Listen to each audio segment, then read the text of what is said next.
So I think we might be live, guys. For anyone who is in a position to confirm, we might be live on Facebook. Someone is asking whether we are live, and they have been waiting for us to get live, so I'm not sure whether we are live yet.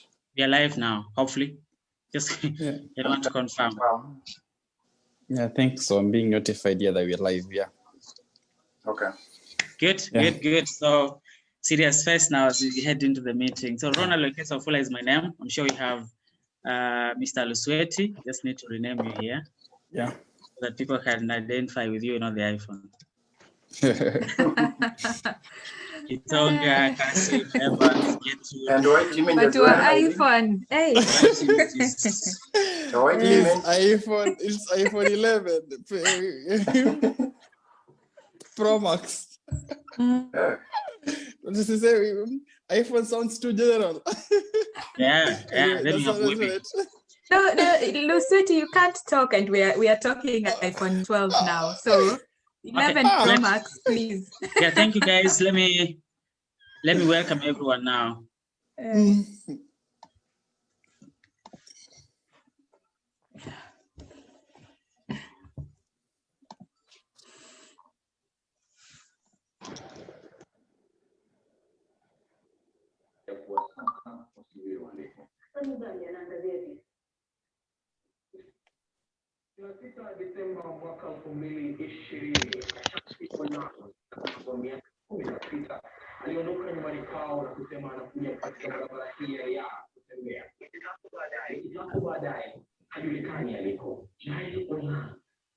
Somebody's radio or TV is on, please.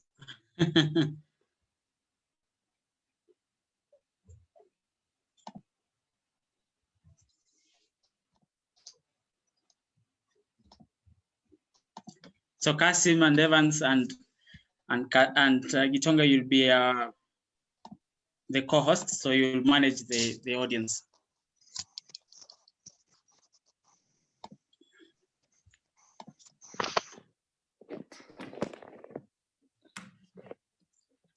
So I think we are good to go. By show of hands, maybe how many are connected so that we can kickstart the conversation?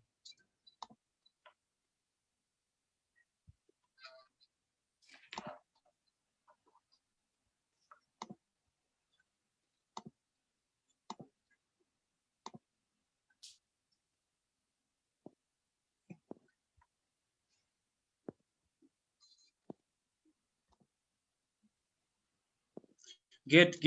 So I think we are good to go. So let me start by introducing myself. I'm sure we've interacted with some of you in one forum or the other, but it's good that we start off with introductions. So thanks for being part of this first of the many series of webinars that we'll be running.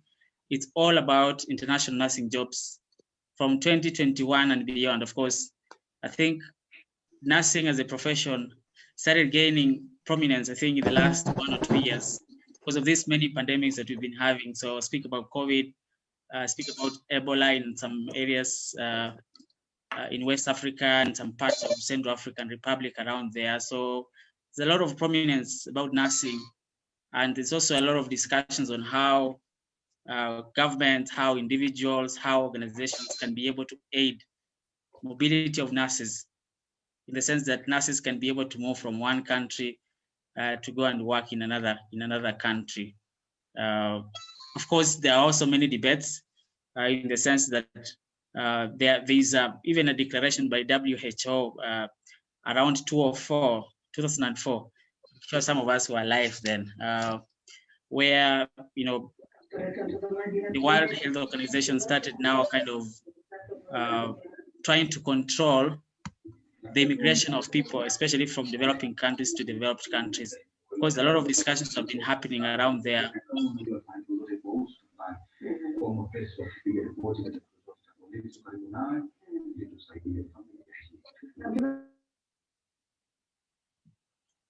Okay, I think it's also just prudent and a sincere request that you also maintain, just maintain silence so that we can be able to concretize and have this discussion in a well-structured manner today, because I'm very sure you've seen the posters.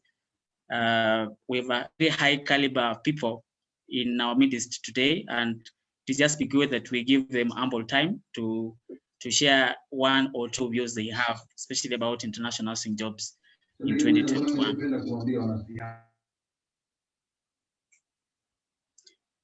Good. So maybe just 1 second for you to get into the mode, get into the mode of the discussion today. Of course, prepare your questions if you have any.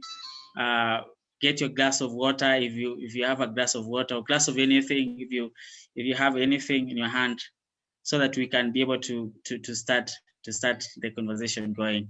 And I appreciate the smiles from many of us. I can see smile from Gitonga, from Evans, and of course, many of us have not been able to enable their videos, and that means we can have more of a one-on-one conversation, but that's still okay.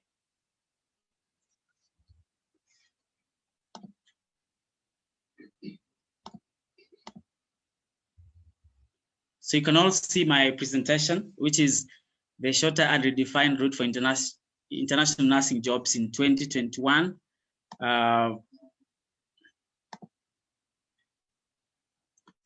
Yeah, that's the main thing. So I'll start with introducing the team, and of course, probably it's also prudent that I introduce the organization that is doing all this. The organization that is hosting this webinar is called Reledge International Limited.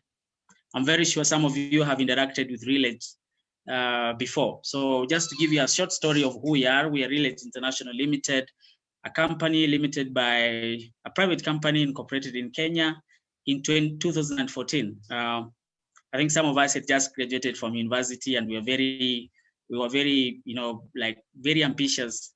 Instead of going for white collar jobs, we opted to start off companies and employ ourselves. So that has been a journey for Reledge International Limited since 2014. So we started off doing professional development workshops in universities, and I'm very sure if some of you were in the universities between 2013 and 2016 or 2017, around there, you might have interacted with Reledge International Limited, either doing research training workshops in universities like Kibabi University, Masinde Muliro University, University of Eldoret, Moi University.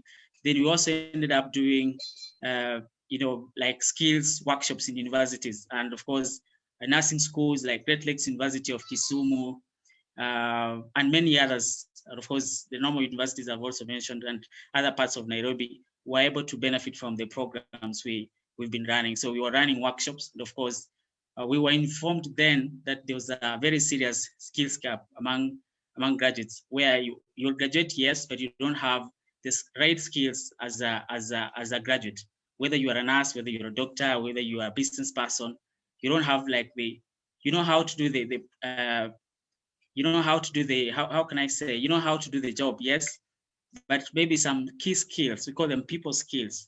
Other places, they call them personal skills, like you don't have good communication skills, you don't know how to do cultural acculturation, like, mixing people from different tribes, mixing people from different cultures.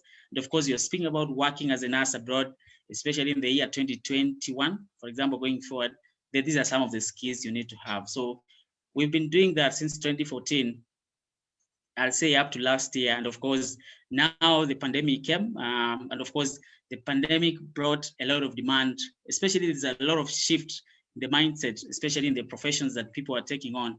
And of course, and I'm very sure, I'm very sure today that you'll be very proud as a nurse now.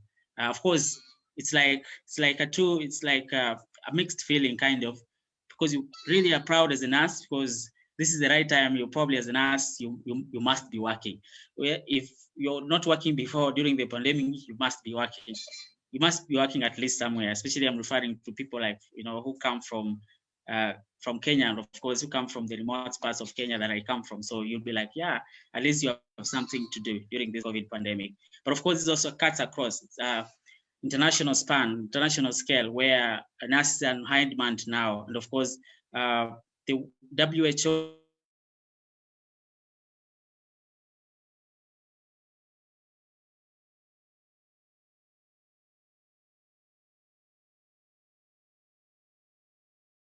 6 million jobs between now and 2030. So you're looking about midwives, looking about talking about midwives, talking about general nurses, talking about many other specializations in the nursing arena. So many of them are coming up, and definitely that's why you're seeing now the demand for nurses is quite high. And that's why we're having this discussion today, like how can we have a short and redefined route for international nursing jobs in 2021? And probably that's the main discussion today. So welcome to this discussion, ladies and gentlemen. As I said, my name is Ronald Wekesa Wafula. I'm one of the co-founders at Real Edge International Limited. As I said, we've interacted before, either during the workshops that we've been running as Real Edge International Limited since 2014, and of course, maybe in the other professional arenas that I've all been involved in, because I've been a consultant also in healthcare. I'm not a nurse myself, but I've really been involved. I'm really passionate about healthcare and really passionate about nursing as a profession. And of course, promoting nursing to other people is also been one of my key areas. So, ladies and gentlemen, I think it's high time we get into the meat of the discussion. And of course, I'm sure you'll be interested in knowing who are the people, who are the faces behind Real Edge International Limited. I'm sure you can see one of the serious faces on the camera now. Kasim is one of our co-founders at Real Edge International Limited. He's also a registered nurse, and I'm sure you'll be hearing more about him in a few. So Kasim Lupawa has done a lot of work. Of course, he'll speak about it himself, but he's a guru in many things. Nutritionist, he's also a nurse. He's also doing a lot of things. Doing his MBA, I think he's almost finishing many other things at once. It's very, very, of course, speaking about IELTS trainings and many other nursing related trainings, then he's the right person.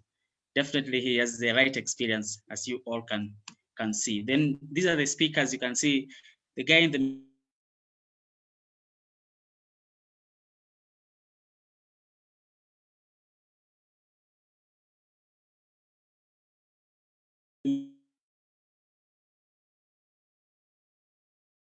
in the UK as registered nurses in the UK, because being a registered nurse in the UK means you have to be a registered nurse in Kenya before you become a registered nurse in the UK. So I think they are dual registered nurses, registered nurse in Kenya and registered nurse in the UK. And you all can see all smiling faces, looking forward to having a great discussion with them today.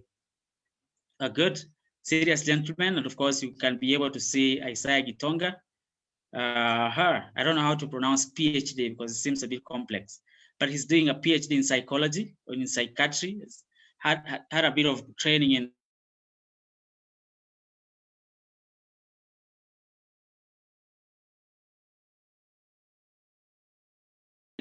he's also doing his PhD in Ireland at Mayn North University in Ireland.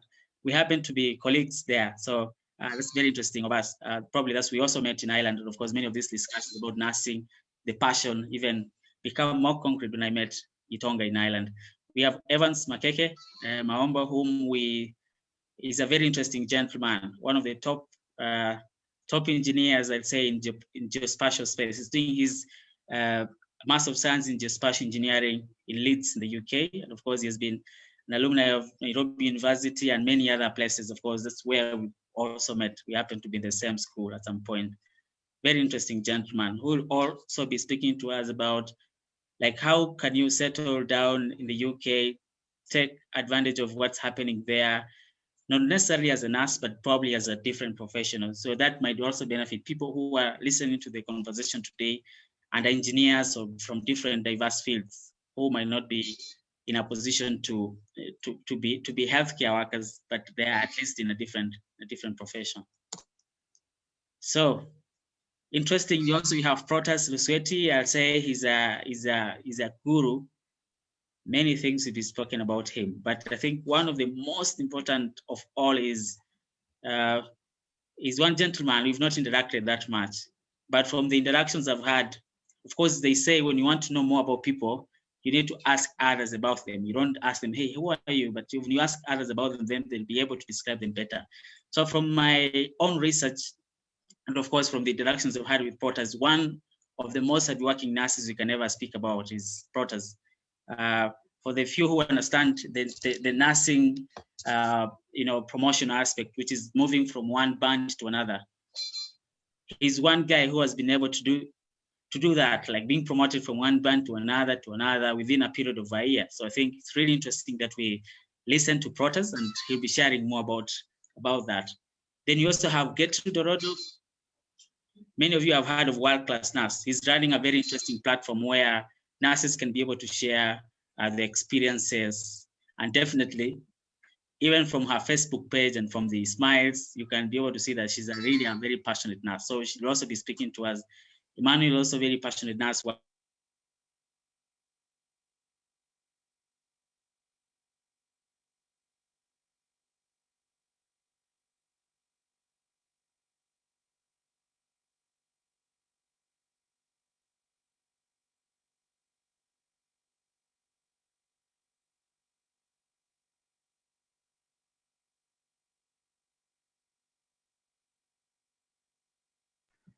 Sorry, Ronald, you are on mute. Oh, no worries. Thank you, Kasim. How long was that on mute? No, just briefly. It was very brief. Thank you. Thank you then. Thank you for that. So, I mean, I'm just saying we're going into the next session of the discussion, but before we get into that, probably just to get more gist of what Real-Age International is doing. As I said, we are working towards getting nurses work in Ireland. As you said before, we've secured partnerships already in Ireland, in UK. Of course, you know, UK has different countries: Scotland, Wales,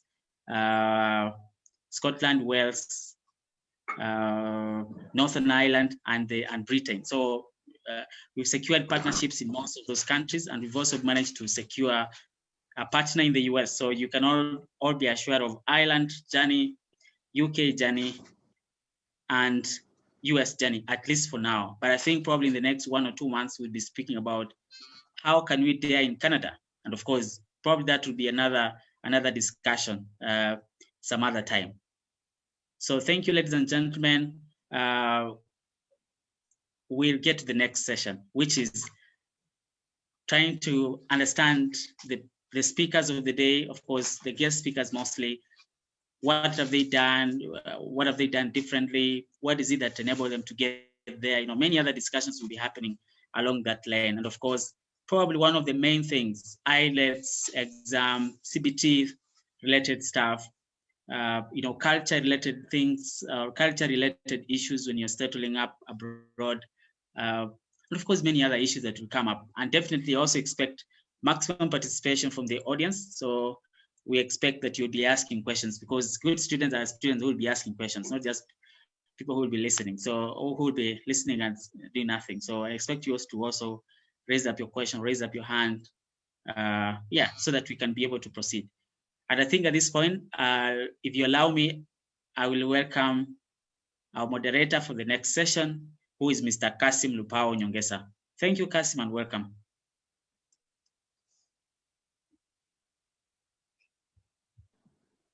Thank you so much, Ronald. I think you've given us at least a sneak preview of what is happening currently at the international stage, and some little background about Real-Age International. But maybe it would be good if we can, if you can delve a little bit deeper on why Real-Age. I know most of the nurses are interested. Okay, we have so many agencies or partners out there, but what stands out for Real-Age International? Why should a nurse consider Real-Age International as a partner to work with in this journey of overseas nursing? So maybe you can talk about that briefly before we proceed. Good. Thanks, Kasim. And of course, it's also always nice to, when you forget something, then good colleagues will remind you. So thanks, Kasim, for that. So as I've said, Real-Age International understands the profession, especially the nursing profession, better than anyone else, because as I said, we started being in this field since 2014. And we started all that, I think 2014, there was a very new research that was done in 2013, as I said before. So what is it that nurses lack? Because we don't want to be the normal brick and mortar people who will be just saying, please, can you bring your CV, or can I teach you this and you teach you this? We are not being commercial, I'll say. Our main interaction with the customer is we are informed by research, whatever we do. So I think that's the most striking thing. And of course, involving people like Gitonga and people like Isaiah Gitonga, who's doing a PhD in psychology. It's probably a very interesting thing, because PhD is all about research. And as I said, our first point of interaction with the customer is informed by research. Then secondly is the aspect of promises. I think I'll say Reledge International Limited is one of the most realistic firms in the sense that we're not going to promise heaven, and probably delivering hell will be a problem. So we are going to be very realistic with you. We'll say, you want to come to us, but you want to be in the UK in the next 1 month. I'll say it's impossible. But if you want to come to us and journey with us, take your IELTS exam. You might take your IELTS exam 6 times because you're in a hurry, you're not understanding things, but you want to be in the UK. But if you are persistent enough to revise well as per the instructions from the IELTS team, then in 1 month's time or 1.5 months' time, you'll be done with IELTS. Then from there, we'll journey with you to do something else, maybe CBT, maybe rebranding your CV to reflect your experience well. Those small steps, I think, are the ones we'll really be celebrating about as a firm with you. So I think being realistic in our expectations, being realistic in how we interact with you is also very good. We're not going to overhype, we're not going to tell you you'll earn 1 million shillings or 500,000 shillings when you get to the UK. Because it's all about, different aspects. When you get to the UK, for example, you'll work as a lower band nurse until you get your OSCEs and other exams done. That's when, for example, you'll be promoted. Then from there, it's now your hard work that will enable you being promoted to another band. And definitely, Lusueti will be speaking about that at some other time. So we are being very realistic in how we talk and how we engage our people. Then I think the third one is the aspect of culture. For us, we have, as I said, we are merging visions and we are merging our stories. If you ask me a very unique story, if you ask Evans, we have all very unique stories. And recently, we are having an interaction with Evans, and we realized that the reason why we are doing what we do is because we have, at some point, a very common story. So we are all merging our stories to merge with, to be related, or to be in sync with the nurses. So I think that's what we can say, that we are really nurse-centric. Like we are really focused on enabling as many nurses as possible to go abroad. But I know that's a very daunting responsibility, but it's very doable, especially when we have listening ears, when we have people who come to us with realistic expectations. So I think that's what I can say that sets apart Reledge International Limited from any other places, is we are very realistic with you. And we're also going to deal with you in a very professional way, in a very professional manner. And probably the last thing, probably the few people who have interacted with us so far, you'll be able to see that if you pay for your CV, for example, if you pay for your IELTS training, of course, we're going to take you through the process, but also you'll have it's called the ambience. So sometimes, how is it called? The aesthetic value of the experience. So you'll get your receipt and you'll get your invoice. So when you pay, you're going to send you a receipt, and we're also going to send you everything, so that by the end of the day, you have some evidence. If you don't deliver IELTS to you, you can take us to court and say, these guys, they say they're going to deliver IELTS, they're going to deliver my CV, they're going to deliver this, they didn't deliver. I have evidence that I paid, because M-Pesa transaction might be good evidence, but it might not be very serious evidence from us. So if we give you an invoice and we give you a receipt, it's legally binding for us to deliver that. And I think probably that compounds our story on being very professional in how we deal with you. We have many other things to speak about, but probably the course of the discussion. So thanks, Kasim. Thank you so much, Ronald, for that elaborate talk about RealAge International. You've mentioned very nice points about RealAge International being professional, being realistic, and putting the nurse at the center of everything. And when candidates join RealAge International, they are going to have the best experience ever. So allow me to move on, and I'll be the first speaker. And the way Ronald introduced me, my name is Kasim Lupao. I'm a registered nurse here in Kenya. On top of that, I'm also a registered public health nutritionist. And at the moment, I'm writing my thesis for the award of Masters of Public Health, mainly majoring in monitoring and evaluation at Kenyatta University. So that is briefly about me.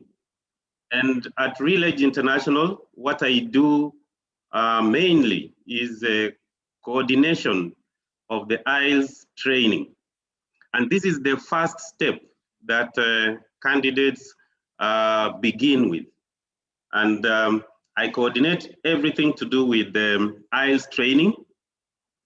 I'm sure those who have been keen and those who have been following keenly on issues about IELTS in Kenya, probably last year, 2020, 2019, by now you must have realized that yours truly that is speaking now is really a household name when it comes to matters IELTS training. And at RealAge International, we have a very good team, a very good training team that I have, very experienced mentors on all sections of IELTS training. Therefore, when you join RealAge International, you'll be sure that you're going to receive the best mentorship in IELTS ever. Another thing I want to talk about our training is that one, we offer IELTS training at a pocket-friendly price. Our training only costs 8,500, and you will be taken through all the sections, and we provide adequate time, so we don't rush. Yeah. At the end of the day, you will have value for your money. So as much as you are paying less, but we are giving more in terms of the content and even allowing you adequate time. For instance, IELTS has 4 sections. So we have listening. So during the training, you'll undergo the listening training for a period of 1 week. We have reading, which is provided for a period of another 1 week. And then we move to writing task 1, where you will be trained for a period of 2 weeks. Then writing task 2, another 2 weeks. And then you will have another 1 week to practice on speaking. So after you are done with the 4 sections of IELTS, again, we will provide you with an opportunity to revise. So after we are done with the training, we take you to a revision block, whereby again, you have an opportunity to revise through everything that you had gone through. And this takes a week again.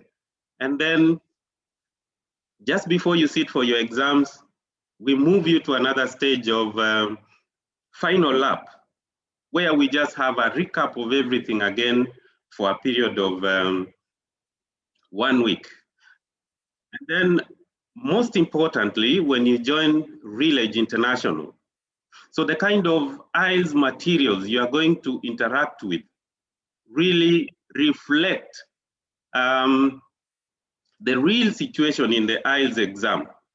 And that is a plus that we have, that the materials we train with are really reflective of the real exam. Yeah. Something on top of that is that when you join Reledge International, we will encourage candidates. Like now, at the moment we are having our first class for 2021, who started their classes on the 15th of this month. So we encourage all these students to book on the same date so that now we are able to coordinate everything, revision and even the final lab class, and do the exam at the same time so that now everything flows well. But most importantly, again, we provide guidance on the booking of IELTS exams. So I would want to urge those candidates that have not taken the first step, which is IELTS training, to enroll with us. Yeah, so I'm sure colleagues are really putting up, okay, we are live on other social media platforms. We are live on Facebook, and my colleagues are interacting with the chat box. They'll be putting links there in case you are interested to join the IELTS training class, then you can be able to find a link and join. So basically, I wanted to talk briefly about our IELTS training and what we do. At the end of these sessions, I know we... Okay, just proceed. I was just like, your internet wasn't, you're not audible enough. Okay, okay. I hope you can hear me now. Hi, Ronald. Am I audible now? Kasim, we are hearing you loud and clear now. Okay, thank you so much. So at the end, we are going to have a question and answer session. But again, you can interact with our chat box in case you have any question. My colleagues will be responding to them on the chat box, and even those who are on Facebook, you can post your questions there and they can be responded to. So basically, that is how we coordinate our IELTS training in brief. And after the IELTS training, what is the next step? So the next step now, especially now for those that are daring abroad and they're targeting UK, is to move to the next step, which is a CBT exam. And at this point, I want to ask my colleague, Eunice Kusa, to come in and take it over and talk about CBT briefly. Welcome, Eunice.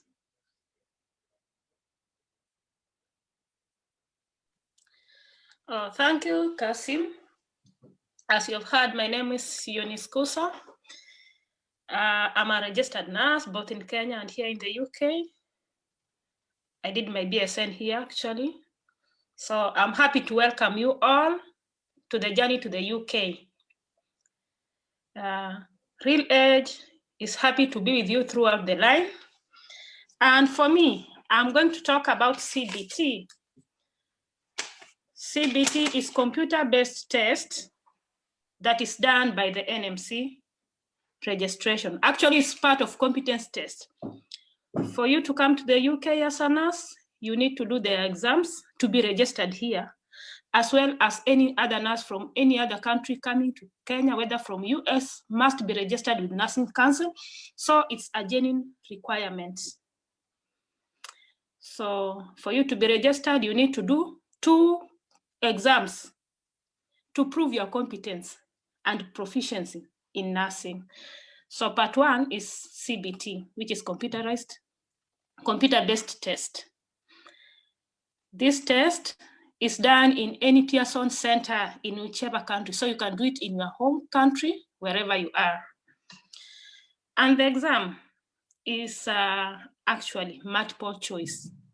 Theoretic questions, just theory, the theory that you read, the questions are structured in MCQs. You choose A, B, C, and it's on computer. So you are seated on your computer and you do the test. The results, they'll come within 48 hours. We have some that do. Then you just finish, you get out of the center, and then you hear your message, ding, your results are here. Others will take at least maximum 48 hours. So it's as fast as that. So we also have the practical part, which is OSCE.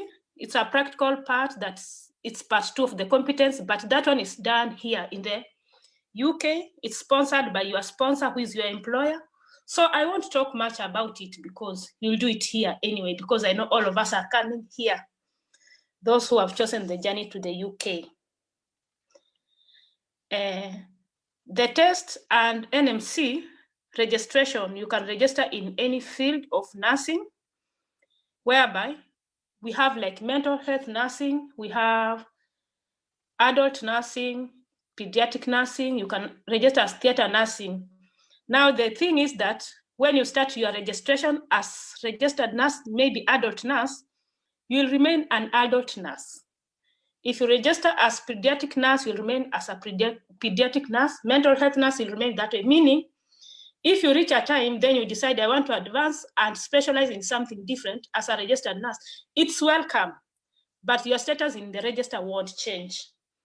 And each part has its examination. So if you are like, most of us are general health nurses, you will be a general health nurse. You do other things, but your status won't change, but you can do that other thing that you know you want or you have passion in. So that is it. Then to understand CBT, as a candidate who wants to come to the UK, you must have your candidate information. And the candidate information, leave it to Real Edge. We are here to support you. We'll give you that information, and together we shall work together. You get the information ready for the exams, and we promise to help you until you get that pass that you want.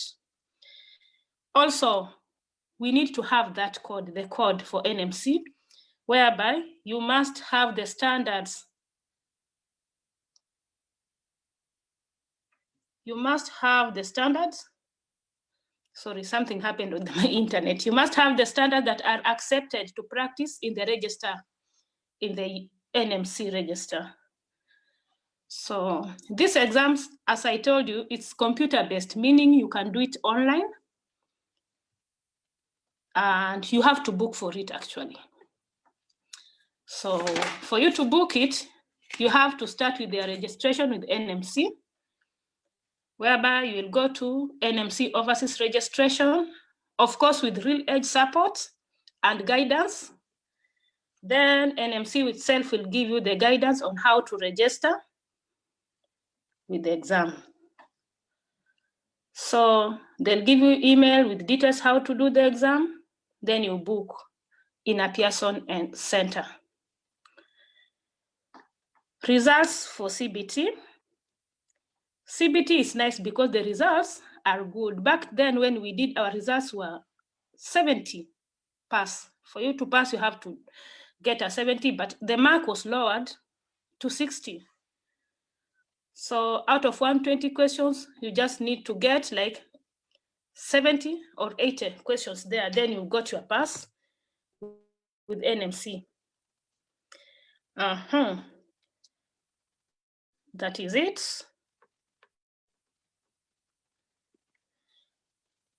With CBT. Thank you. And the results is either you pass or you fail, whereby with Real Edge, we want passes. So the CBT exam itself, you can resit it, you can give it an attempt of which we don't want to resit, but in case it happens, you can resit 3 times with an interval of 10 days in between for 3 times. If you don't make it, then you'll have to start registration process again. Yeah, that is it. Any questions about CBT is welcome. So the test itself, we are training our nurses on CBT, and the charges are the lowest ever we charge 1,800. Then we train for a period of 2 to 3 weeks, whereby the first week, we give you all the information you need. Then the 2 weeks we practice and we give you an option, because we know by then you are very ready for the exam to sit for it. So together you have our bags. Any other questions is welcome. Yeah. Okay, thank you. Thank you. As I mentioned, we are going to have a question and answer session at the end of the webinar. But still, all is not lost. In case anyone has a question, you can make use of the chat box, and the questions can be responded to in real time. So thank you for that elaborate talk on CBT. I don't want to deliver the points. And at this juncture, I now want to move on to another session, whereby I want to welcome my colleague, who is Amolo. Amolo is going to chair a small session. You remember in the introduction, Ronald talking about our nurses who are out there. During the introduction, he mentioned something about each one of them and what they are doing in those countries. So Amolo is a registered nurse in the UK, and I want to invite her now to chair a small session whereby she will also have to talk about her experience in the UK. I know, like herself, she's been able to secure even a scholarship within a short period. In less than a year, she's managed to secure a scholarship. I know there are others like Lusweti who have managed to secure promotions within a very short time and such like things. So I want to welcome you, Amolo. You are going to chair this small session where you talk about your experience in the UK and also invite your colleagues to briefly speak to the audience. Welcome, Amolo.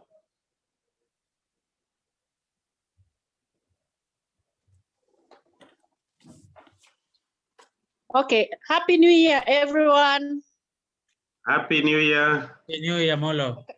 Please, everyone, if you can, wherever you are, just send me a wave on the chat session, so just I can be able to tell that you people are okay, alive and well, and have crossed over to the new year and ready to be with us in this session. Can you hear me all? Yes, we can. Yes, we can, actually. Yes, we can. Can everyone hear me? Yes. Yes, you can. Loud and clear. Okay. We can, yeah. So my name's Maslin Amolo Omwando. I'm a registered nurse both in the UK and in Kenya. I came to the UK in 2019 June, and everything has been okay. And I believe most of you people know me because we've met in a different setup, in a different forum. Don't mind about that. It's just a step forward, I believe, to better and greater. Because each and every person in life has different plans. So depending on your plan, you get to move, and you don't ask when you meet somebody on the road. You don't ask that. You should not ask that person where are you coming from. Please, let's learn to ask the person, where are you going? Yeah, it's easier to answer that one because the past has a lot in store, but we are not talking about that today. Today, we are talking about Relage International, a recruiting agency that you've already been given an overview about. We decided to enjoin the recruitment of nurses to overseas countries. We are still trying to penetrate many of these countries, like the UK. We already have employers there. We already have in Ireland as well, Wales, and Scotland.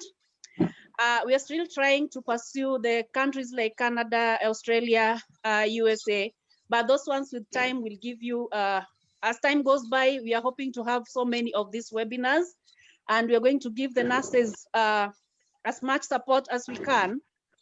And I'm not going to say much about myself because I believe you all know me. My UK experience is not that long, given it was just the other year. Honestly, I've not enjoyed it much because during the summer, COVID was there. Summer is the time when people really get to know places because there's a lot of sunshine. You can go to the beaches, you can visit the parks, the historic places. I only managed to visit the where the Queen stays. I'm sorry, Birmingham. I can't pronounce that. Birmingham. I'm sorry, it's such a heavy word for me. I just managed to visit Buckingham, not Birmingham. Birmingham. Whatever, Ronald. Okay. That place. It's quite a beautiful place. It has so many historic sites. The culture is awesome. The only thing I don't like about the UK is the food. These people eat a lot of junk, like chips, burgers. What do we call them? These things we find in KFC, chicken ins. Yeah, so it's not so healthy. Huh? Yeah, but they do survive. But they do survive. So I'm somebody who really loves food. If you talk to any of my family members and friends, they'll tell you that I really value food. So that's something that I find strange, but there are always ways to adjust. Like I almost always send for food from home, or if I get home, I get to pack a whole suitcase full of food, but that's it about culture. The people are friendly. The patients, they really know. The patients you're going to meet over there are not naive. They are not ignorant. They are educated. They know their medication. They know what time they're supposed to have them. So it is so different. Okay, the mode of injection, doing injectables, giving medication is the same. But these are people who know about, they know what to expect from you. So you have to give that smile. There's no room for attitude. You have to, like, all-round care. You have to really be compassionate. NMC actually has something they call 6 C's.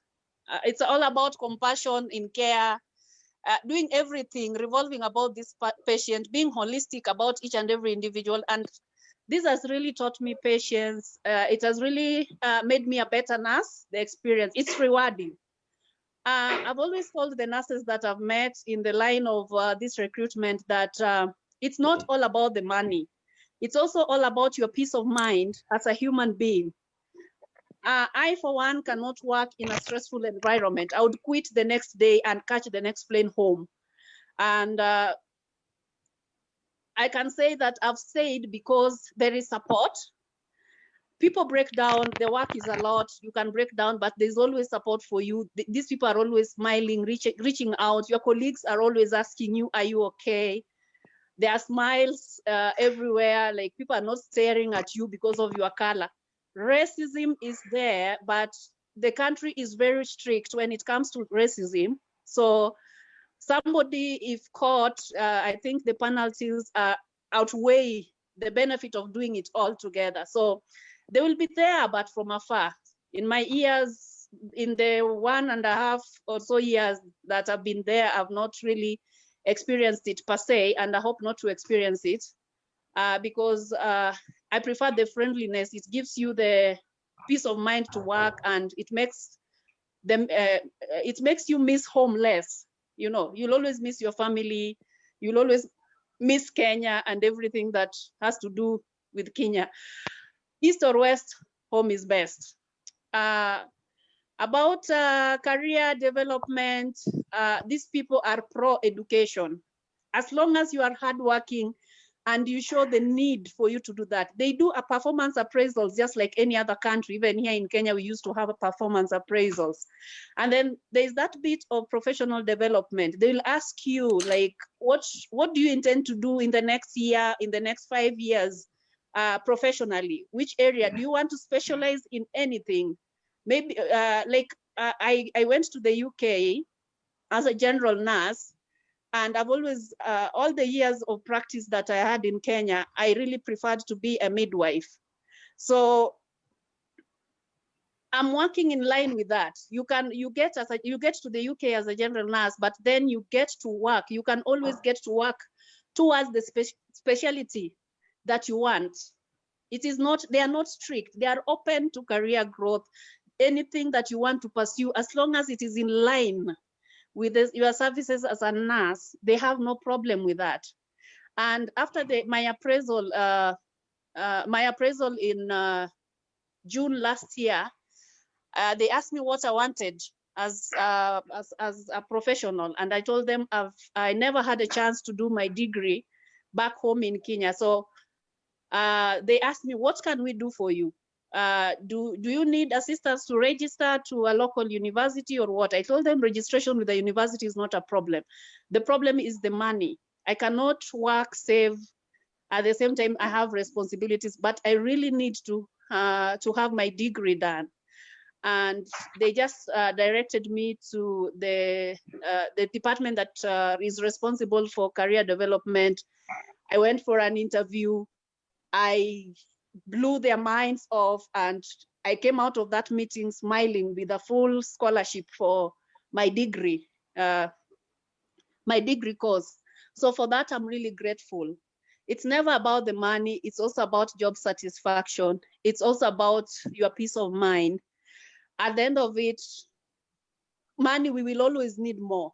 I believe in another forum, many will ask about the starting salaries and everything. That is a topic for another day. I can talk about salary in the UK for like a whole day. But what I can say is money will never be enough, but the UK offers better. And not to say more than more than I'm allowed to say, I would like to invite my colleagues first in the UK. I'll start with Mr. Lusweti to tell us about his experience.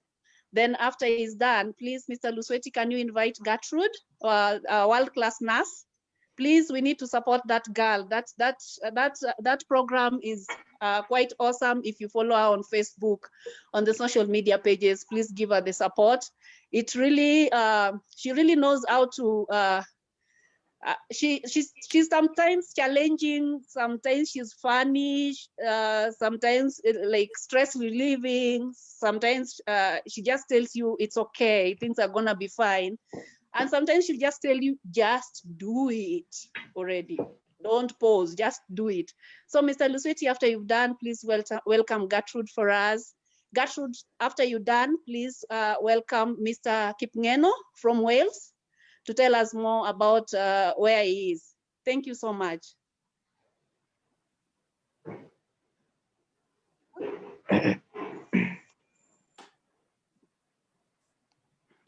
You're on mute, sir. Hello? Hello. Yeah, can you hear me now? Yes, loud and clear. Oh, thank you so much. I was saying thank you so much, Marceline, and the Mr. Moderator, Mr. Lupao, and all our audiences who are tuned in from whichever part of the world. My name is Protas Olutende Lusweti. I'm a chemotherapy specialist nurse with the NHS.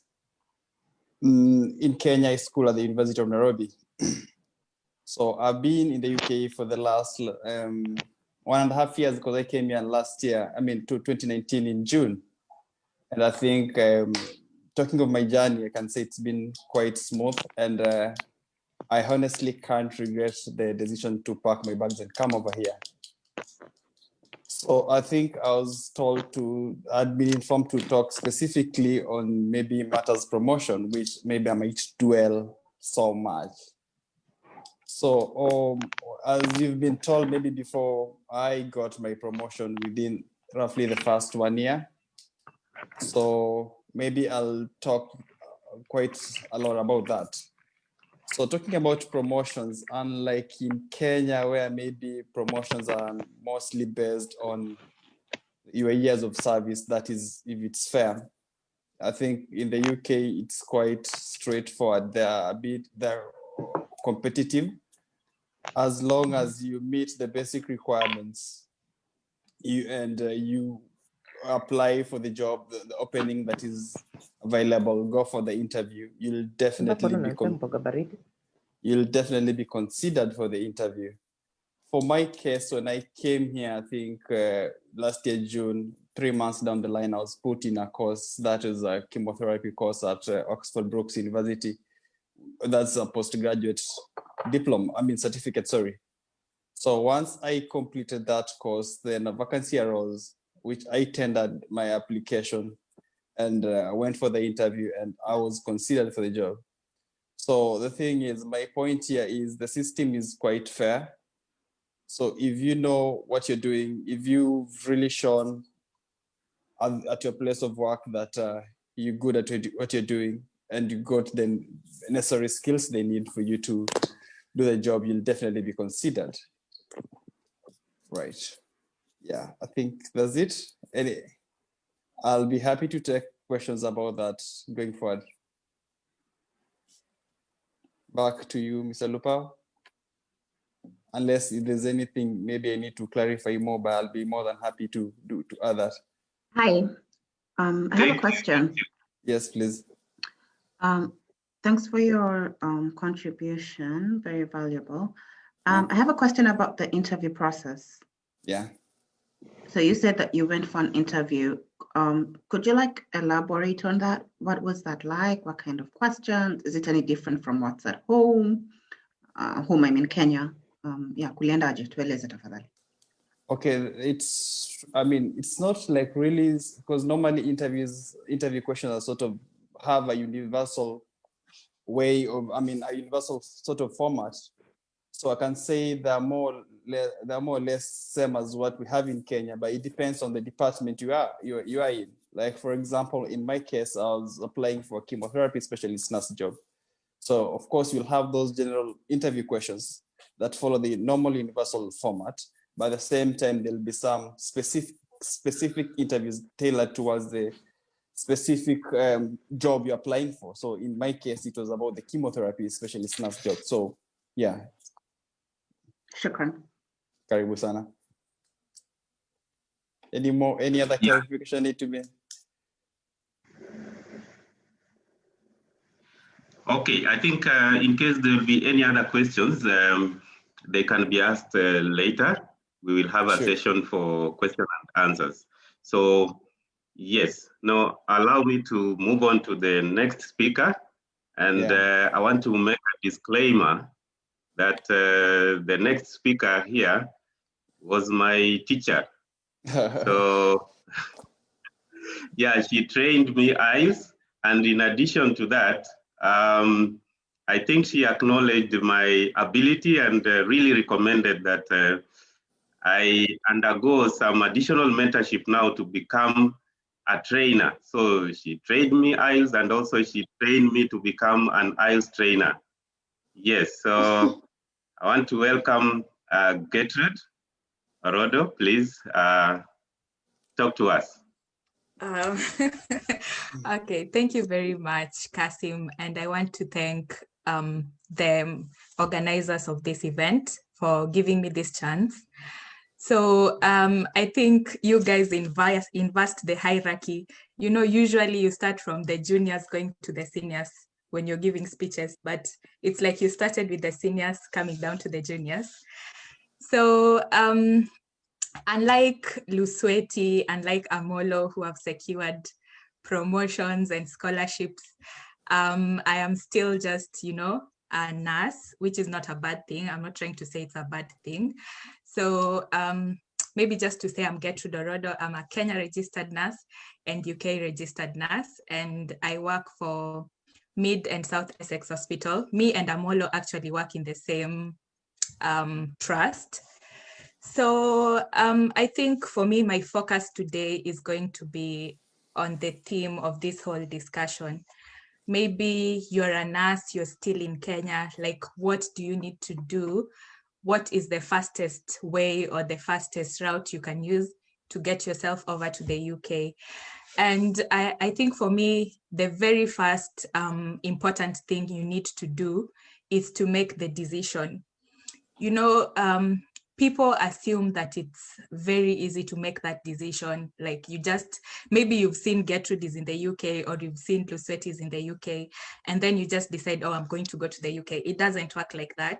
You really need to really think about it and decide and weigh the pros and cons. Maybe you're already, a senior nurse somewhere, you have a family, you have to weigh all these things before you decide to make the move.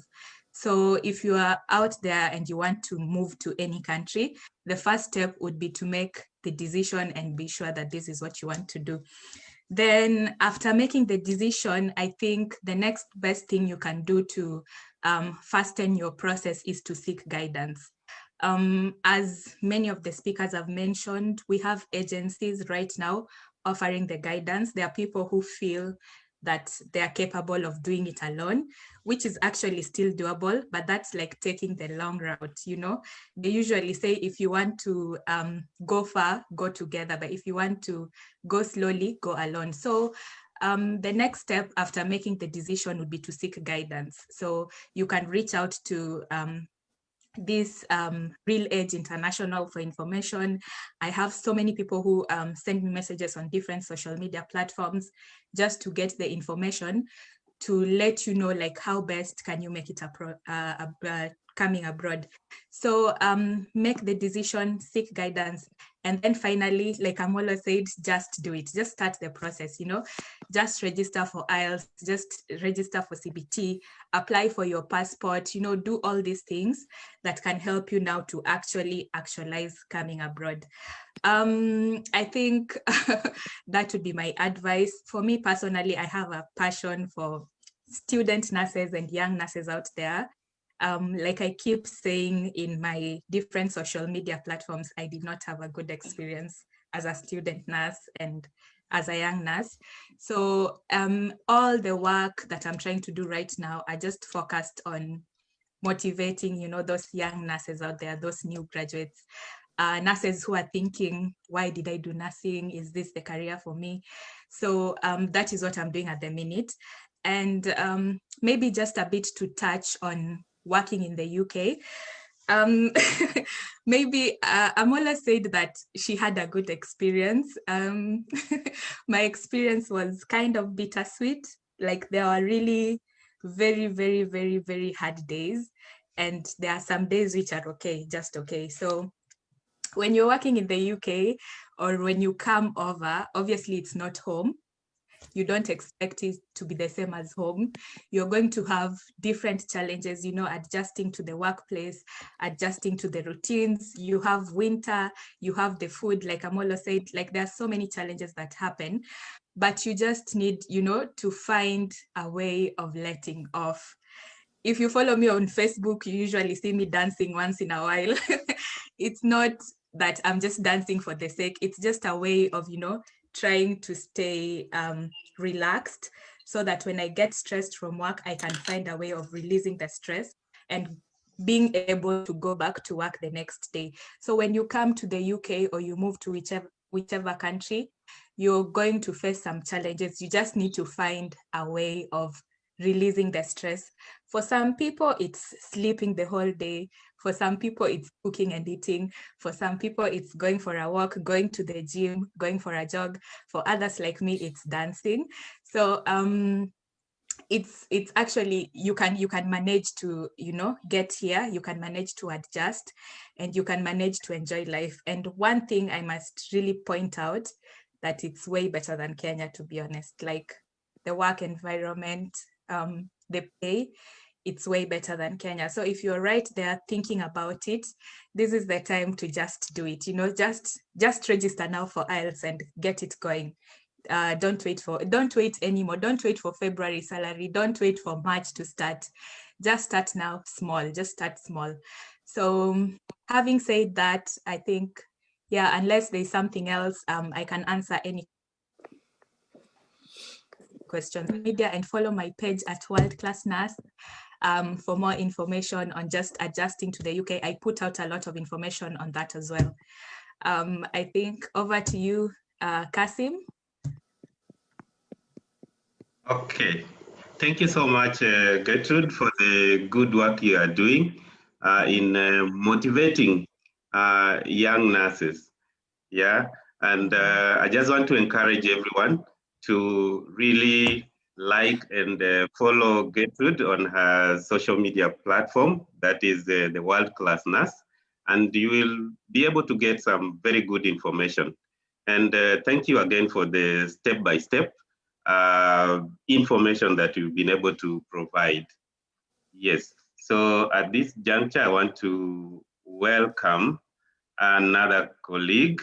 We want to cross the borders a little bit now from England to the other place, because we were told that UK is made up of England, Scotland, Northern Ireland, and the Wales. So Emmanuel Kipngeno is a registered nurse both in Kenya and the Wales. Welcome, Kipngeno, and talk to us, please, about your experience.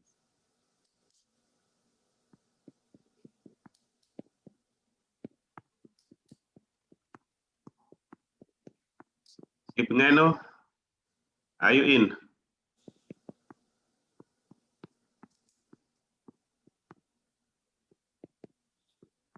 I cannot see him here. I'm not sure. Okay. Yeah, I think he's in. Fine. If he's not in now, I think we can still proceed. And in the introduction, Ronald talked about the countries of interest and the countries where we are currently supporting our nurses to move to. He talked about the Republic of Ireland. He talked about UK and the US. But for the purposes of this meeting, we are going to focus on Ireland and UK. And at this time, I want to bring in Gitonga just to talk to us about the Republic of Ireland.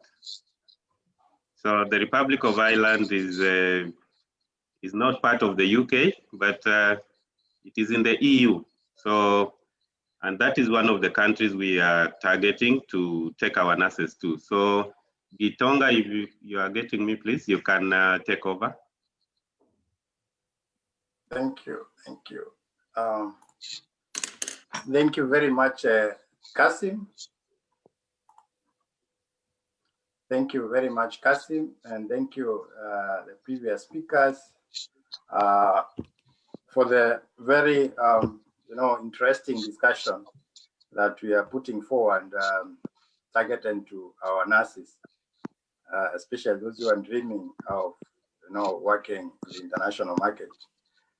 So, my name is Isaiah Gitonga. As Ronan earlier said in the introduction, I did nursing in Kenya in the University of Nairobi. I think Lusweti was a couple of classes behind me. One. And then after that, I did my master's in public health. And eventually now I'm doing my PhD. Ronan said that I'm doing my PhD in psychology, but I just want to clarify that a little. So I'm doing my PhD in psycho-oncology, which is a field, an interdisciplinary field that looks at, mental health and cancer. So I'm in a program that is funded by the Science Foundation Ireland, and we are trying to look at technologies to support patients with chronic illness. And my focus is mental health and cancer. So that's basically what I'm doing. On top of that, I also, do some teaching here, graduate teaching. Different from others, just to show the diversity, of the nursing profession. I do not do active clinical practice in terms of nursing. I have been the entire time doing research. So right from undergraduate, I delved into mental health research in Kenya and, a few other places. And that, informed by my kind of career direction to academia, to research, And just to emphasize what Ronald is saying, that whatever we are doing it informed by evidence, or evidence-based kind of decisions, and we'll be here to guide you in the process of, actualizing your journey to work in the international market. Having understood, the dynamics of nursing practice in Kenya, I can tell you for free that, thinking about making that bold decision of, coming to work here would be something that you may not regret, rather.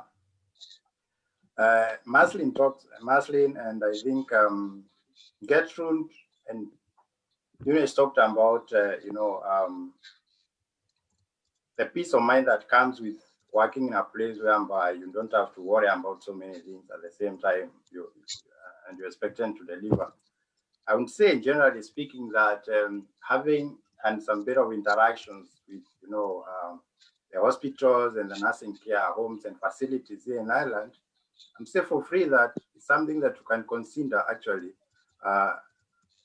because the quality of life, the professional aspect of it, the professionalism, we sort of talked about, issues to do with promotion. It's so automatic. And the fact that you're working in an environment whereby you're supported and you're valued and you're taken care of in all aspects, then means that you're able to actually do a very good job. And on top of that, your remuneration in terms of salary is something that you cannot compare with what, some of you or most of the nurses get home in Kenya. Another advantage I've seen here is that you can be able to specialize in whatever kind of branch of nursing that you want to do, depending on, your interest. And as Maslin earlier said, again, the hospital or the whatever place you're working will be more than willing to support you grow academically. So they won't support you to do your bachelor's if you are a diploma. They will support you to do your master's if you have a bachelor's, and even a PhD if you want to venture into, a little deeper in that kind of space.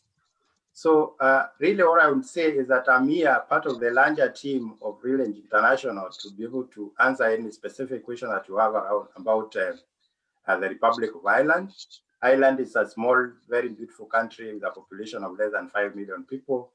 So you can imagine it being that small, then a couple of things are very, a number of things are very organized and well-structured. The quality of life is generally high. But before I just get into details of that, I'll leave it at that for now. If you have any specific question about, life in Ireland, your journey of coming to Ireland, then I'll be on standby to be able to answer those questions. Otherwise, thank you very much, Kasim. I'm here for any all those questions that you have about this country. I'll be able to try to answer you, or maybe give you some guidance on where you can get the answers. So thank you very much, and I'm glad to be here. Thank you so much, Gitonga. I want to admit that we are so much privileged to have you in our team, and we really salute you, and we appreciate the good work that you are doing. I know we've interacted, and from the talk, and you've mentioned even in these sessions that Ireland is a beautiful country, the quality of life, yeah. So one can be able to grow professionally, and even the support that is provided by the Republic of Ireland in terms of career development makes me really to admire coming there. I know, anyway, it is a step-by-step process, and I'm sure God is going to work out things, yeah? Okay, now I want to tie it up and add to what Gitonga has mentioned by briefly talking about Ireland. I know many people know about the UK and the US. but maybe very little is known about the Republic of Ireland. And as Ronald said, is one area we are targeting. And I just want to provide information on the step-by-step. What does it take for one to get to Ireland? Yeah. So, number one, the first step, of course, is to go through the IELTS training and taking the IELTS exam. So I'm going to be brief during these sessions because I know ordinarily it can take a long time to explain everything, but I'm going to summarize and give you a snapshot. So the first step is enrolling for IELTS training and then taking the IELTS exam. And many people maybe are not aware about what are the acceptable IELTS scores for the Republic of Ireland. So for Ireland, the acceptable scores are that you need to score a minimum of 7.0 in any of the 3 sections. Remember I mentioned that IELTS has 4 sections, that is listening, reading, writing, and speaking. Those are the 4 sections. Those are the 4 IELTS sections. So you need to score a minimum of 7.0 in any of the 3 sections, and then a minimum of 6.5 in any of those 4 IELTS sections. Then when you have those scores, then you qualify for Ireland. Then you can start processing. So once you get your results, now what do you need to do? So number one, now you need to apply for registration, for you to be registered as a nurse. And the professional body of nursing in the Republic of Ireland is the Nursing and Midwifery Board of Ireland, NMBI. So you need to apply for registration. And what you need here is you will need, at this point, you will not need your IELTS certificate, but the information required is the IELTS test reference form number. And then in the form that you will be using to apply, again, you will provide details of your payment, whether you are paying via credit card or debit card, because these applications, so for your application to be processed, you need to pay some amount. And in Ireland, you have to pay 350 euros. Of course, these cuts are closed. Even in the UK, US, you have to pay for a fee for you to be considered to be registered. And now, after your application has been received and you have paid, then NMBI, which is the Nursing and Midwifery Board of Ireland, will send you an application pack. And this application pack has a number of forms. One is a form where you need to put your personal details. And then the second form is a form that needs to be completed by your institution of training, your college or university. Of course, they need to certify all your papers and prove that really you studied and this is what you studied. Of course, there will be transcripts that needs to be scanned and all that. And then another form in the pack is a form that needs to be filled in by your employer, your current employer.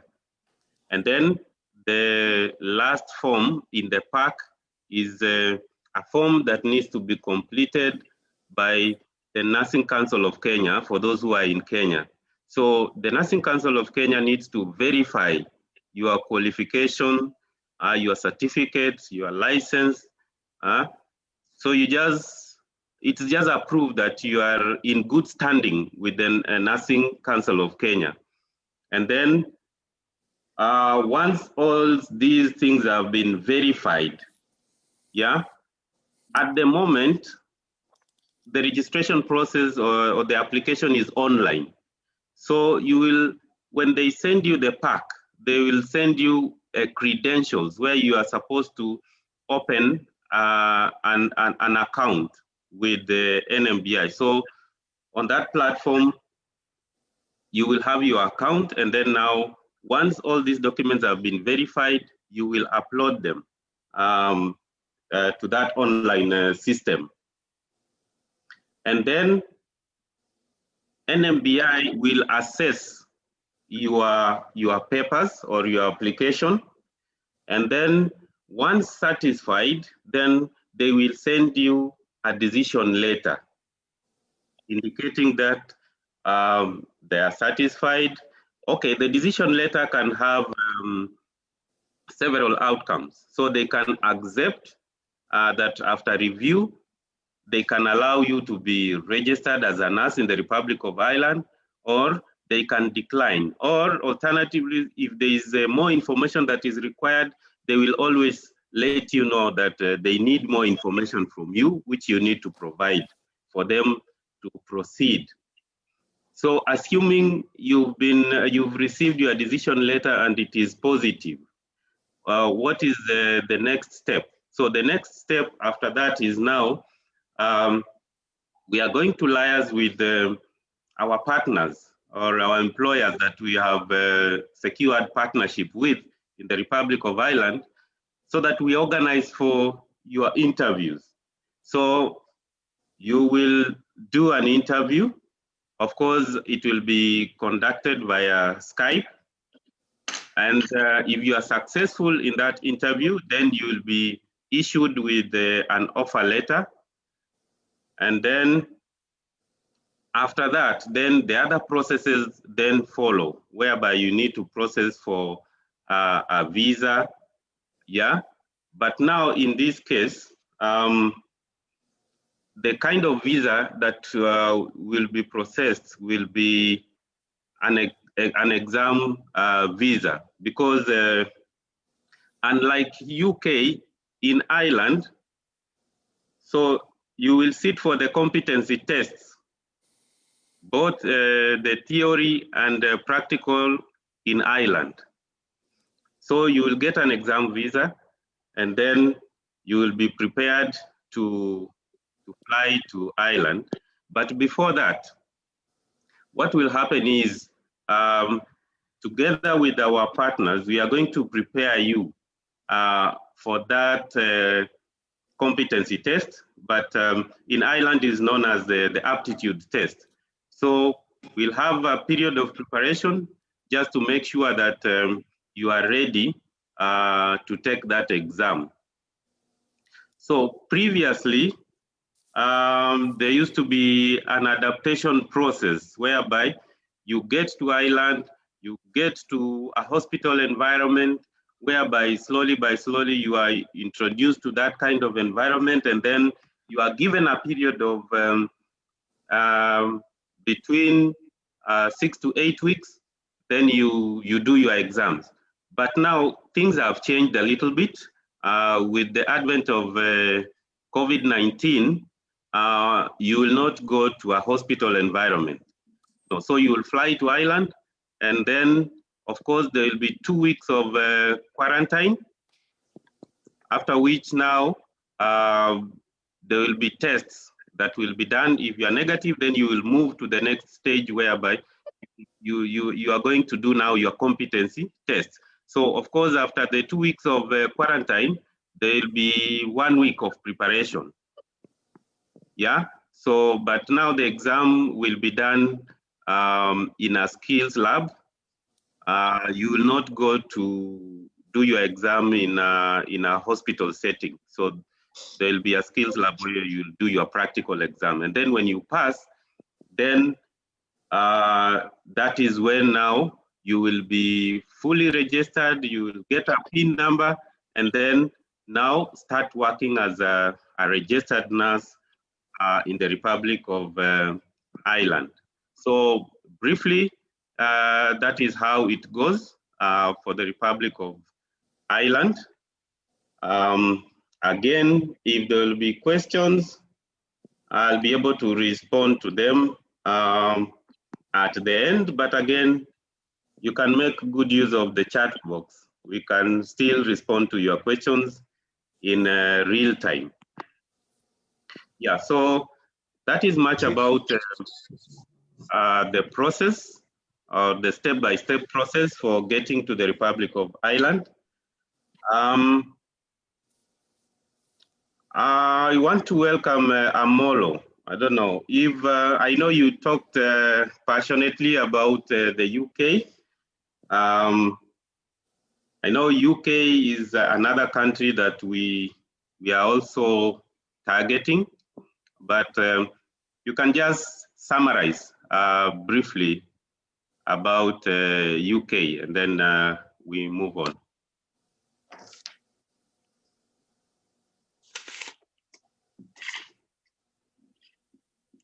Okay, I don't know, Kasim, I had really given what I could about the UK, but before we continue, Eunice is about to go on shift. I don't know if she's still there. She wanted to add something on CBT. Eunice? Yes, Mercy, I can hear you. I'm there, almost Okay. leaving for work, yeah.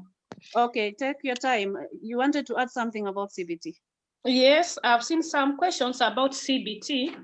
We have concerns from people because actually CBT examination is changing from April the 5th. So I've seen questions, people asking how's the difference. As I had said earlier, CBT is structured, it's a structure of MCQs questions, that's multiple choice questions. It has been, throughout it has been like just questions from theory, what you have learned. But this time, it will not just be theory. We shall have numeracy, meaning we shall have some calculations to be done. And the calculation part will give you 15 marks of the total marks you need. Then it will be 30 minutes. So we shall have a part of calculations giving you 15 marks, and it will be 30 minutes. Then part 2 of the question as well, it will be theory now, the theory we are used to, giving you 100 marks, and it will be 2.5 hours. So the whole CBT will be done in 3 hours actually. So part 1, some calculations, nursing calculations, definitely, not the algebra, no, the nursing calculations. Then we shall also have the theory. And not much has been rolled out about the process, but I'm following up on that. I'll attend the meeting with Royal College of Nurses about the same. Then we shall be communicating, use our channels to reach us. Another thing about it is that NMC registration, CBT registration amount, booking amount was 130, but it was reduced to 90 pounds.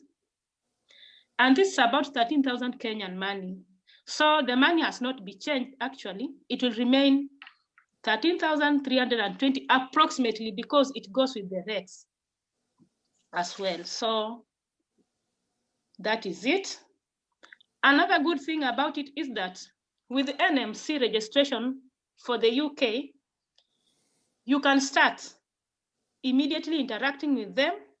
They'll give you their registration fee. Initial registration is around 140 pounds. Then when you register with them, they'll give you a go ahead to do the 2 exams of competence in whichever way. So for those who feel like, because I've had people asking me before April, is it possible to do the exam? Yes, it is. You can do it now before the changes come. We don't know how the changes will be because it has really not been rolled out for us to see it, but it's there actually. So for those who are passionate and have chosen the UK path, you can still do it as from now. Just go. And the good thing also is that registration NMC nowadays is very quick. You start today, in 2 weeks, you are done with everything and you are given permission to start with the examinations. So that's one thing about it. Another thing that I think is also crucial is about the passports. From experience of a friend, she started doing the IELTS process. It took her some time. And when she passed, the COVID thing came in. She has passed IELTS, but she doesn't have passport. And UK needs nurses as like hell. So she couldn't go anywhere because she doesn't have a passport. Offices are closed. So as we proceed with the process, we can still start with the passport as well for those who don't have the passports.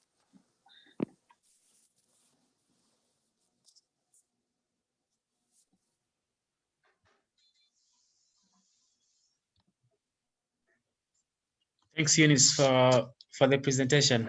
And of course, thanks, Kasim. Thanks to everyone who has been a part of this presentation. Tumeshukuru sana. Ronald, please give Mr. Lusweti a minute. He has something to add, just for a minute. I was heading there, Maslin. Thank you. All right, all right.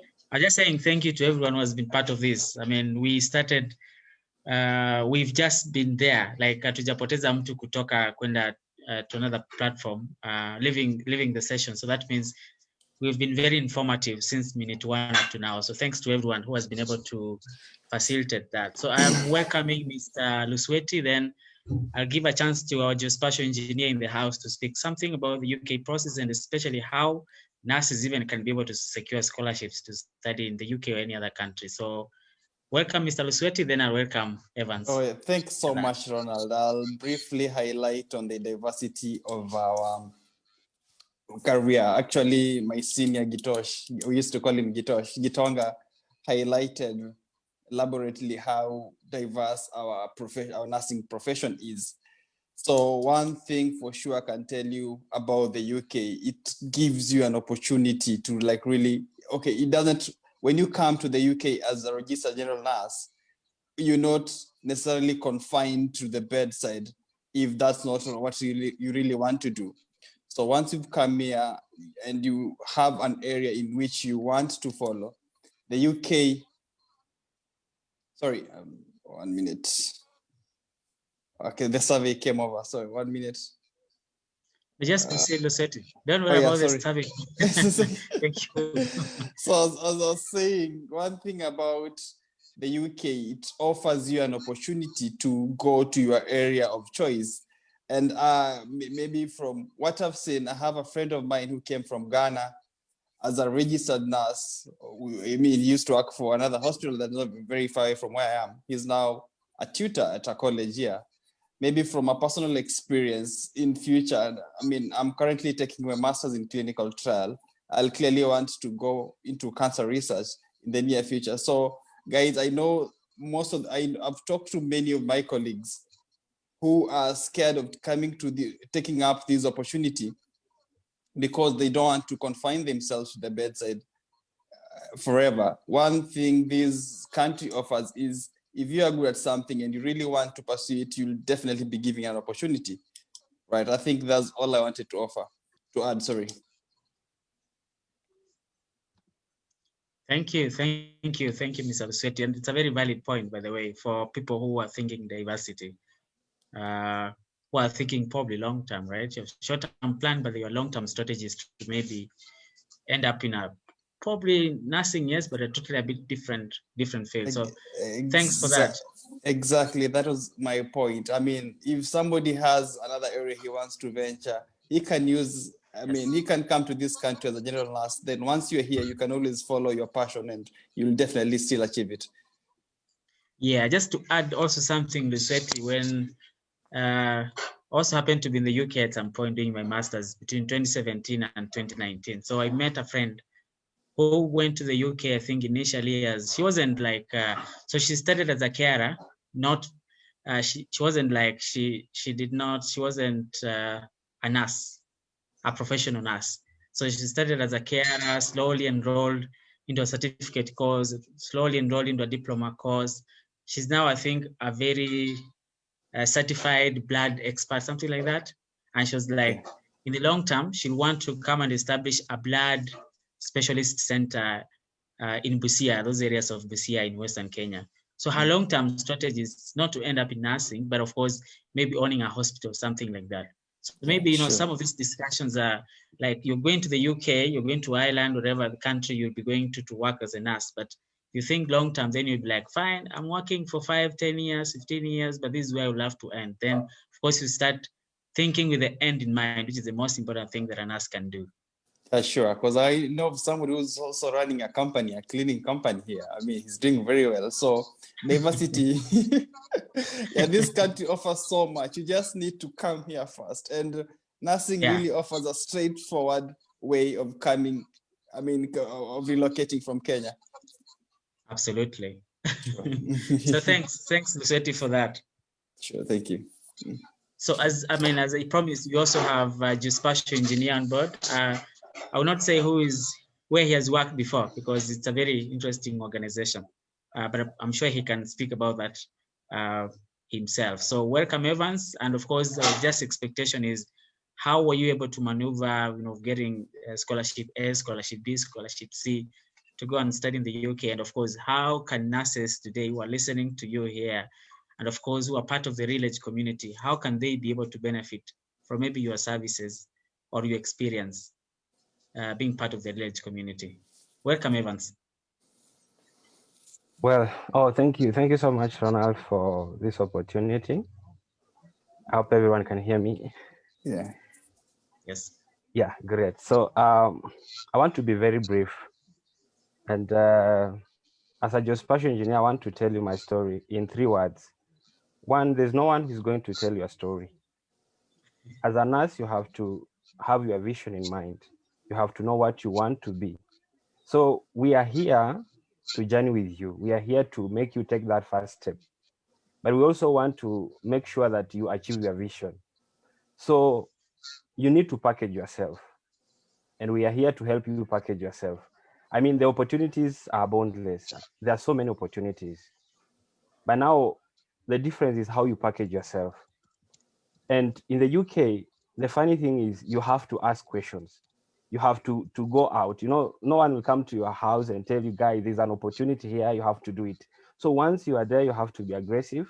You have to know what you want, and you should not limit yourself. And I mean, speaking after Lusweti has spoken, Marceline and Gertrude, I mean, these guys have brought the whole story. So mine has been to make sure that you package yourself and know that there's no one who's going to tell your story. So you have to tell your story in bold words, in bold and capital letters, so that you are relevant at all times. And that is how you will stand out from the rest. So as an engineer, I realized that if I offer solutions, engineering solutions, I'll not be helping people. I realize that people need to coexist. A nurse will need an engineer who will advise him on something that they may not know. Because maybe most of the time you are in a hospital, you're with the patients, but you know, you need to have a different dimension of life. And that is what we are basically here to do. And that is why when Ronald reached out and we said now we can support each other. So we will try to make sure that we tailor, if it is your CV that is wanting, if it's your vision that is not clear, then those are the things that Kinagitonga, Lusweti will try to make sure that we mentor you and help you achieve your vision. So basically it is to make sure that you package yourself and be ready to walk this journey. So once you take the first step, the rest, most of these other things just fall in place. Like Lusweti has said, the opportunity came for him to do a training. So those opportunities will come up. So once you take your training, the next opportunity will step up. And once you are there, you will still take it up. And that is how you will grow. So don't limit yourself, start the journey, and just know there's no one who is going to tell you a story. If you're going to be a successful nurse in the future, then you have to start telling a story. And we are here to partner with you so that you tell that story in a way that no one else will doubt. So I think, thank you, Ronald. And you asked me to talk about what I do. So yes, I'm in the UK studying my master's. And one important thing about Village is we value research. So what we do is we do a correlation. We try to do a correlation of the employers that are there in the UK. We want to at least get to know the pros and cons of working in a private, in NHSC. We try to come up with a model so that when we bring our nurses, we just don't bring them in the pool and tell them, now you guys have to swim. You are either swimming or you are sinking. We try as much as possible to make sure that we remove all those setbacks, so that when you get to the UK, you are in safe hands. Some of us who are already there, the nurses that are there, who will be there, they'll be guiding you so that you settle seamlessly and are able to acclimatize and change your position and your trajectory in life. So we do research, and that is part of what I do in the UK. We just try to collect the information about the health facilities, what they offer, what are the drawbacks, what are the times of the conditions, the working conditions. We just try to match and see which one is good, so that we also align it with our vision, so that when our nurses come in the UK, in Ireland, or in the US, we know they are landing in a safer places and not just in any other place. And that is why we joined hand and say, now we need to give a good solution for our nurses and other professionals. So we'll have nurses, maybe in the future, engineers, we'll advise engineers, we advise lawyers, and any other professional that wants to move to the UK. So thank you so much, Ronald, for the opportunity, and Gitonga and the rest, those who have spoken. Thanks, Evan. And of course, there's a question from somebody, YNGO, asking whether you have a nursing background. I just said you're just special engineer, but then you said, I think we're moving towards professions. We're not in the 1960s or 70s or 80s where, you know, professions were kind of siloed. They could not coexist. Say an engineer will require, even COVID has taught us the same. So actually, very high level of coexistence between professions. Ronald, just to emphasize, yes? sorry, Ronald. Yes. I just want to emphasize that point, what Evan said and what we're saying. Yes. So in our program, we have people from diverse background, actually. We have people from the media industry, guys from engineering, guys from, health, guys from even music. So the intersectional aspect of all these professionals to come up with a societal solution, because at the end of the day, that's what the world is looking at. So no profession is now standing on its own. In fact, my office is housed in the Department of Electrical Engineering, because we're working with engineers to design these technologies around health and mental health. So it's really interesting about that intersection. Yeah. So thank you. Just to emphasize what Evans and Ronald are trying to say. Yeah, and just to also maybe add on, someone may ask why an engineer in a health setup. There's an exercise we are doing in Newcastle upon Tyne of assessing the long-term illness effects on the elderly and all that. So that is what we do. So I mean, we just have to have a board that we all coexist. So that is what I'm doing, and to just see how maybe people who live close to the roads, how are they affected, the long-term illnesses and all that. And that's basically what we also do. And to just make sure that we align ourselves so that we are giving not just engineering solutions, but world solutions. And that's what we are here to offer. Thank you. Thank you, Evans and Gitonga, for the very insightful discussions on coexistence of engineering and many other, and nursing, of course. So I think this is, I'm sure you all have seen some survey we're carrying out. So we're not collecting any data, like any personal data from you, but we're just asking for us to have a better strategy. We need to understand what you need. And of course, that's why you're having all these surveys. As we said, what we do is informed by research. So maybe filling up some of these forms will be able to get us some information to understand you better, so that we might be going to the UK, but you want to go to Canada. So maybe that's how we'll get more informed. So just fill up the survey. Of course, there are many channels of reaching out to us: Facebook, WhatsApp, direct phone calls, SMS, name them, so many. You can be able to reach out to us in so many ways. But as you said, we have our IELTS, our first IELTS training for the year will be starting. We are supposed to start on 15th, but because it's a weekend, so people have been taken through induction. So if you haven't registered also, the class is starting tomorrow. You still have a chance to register. to the same, also rebranding CVs. But the most important thing, because we are shortly going into the Q&A, is because we are recruiting for UK and Ireland now as we speak.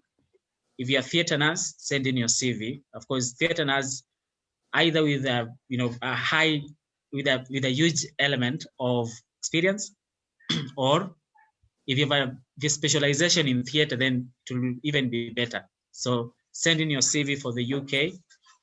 Then for Ireland, we are looking at mental health nurses.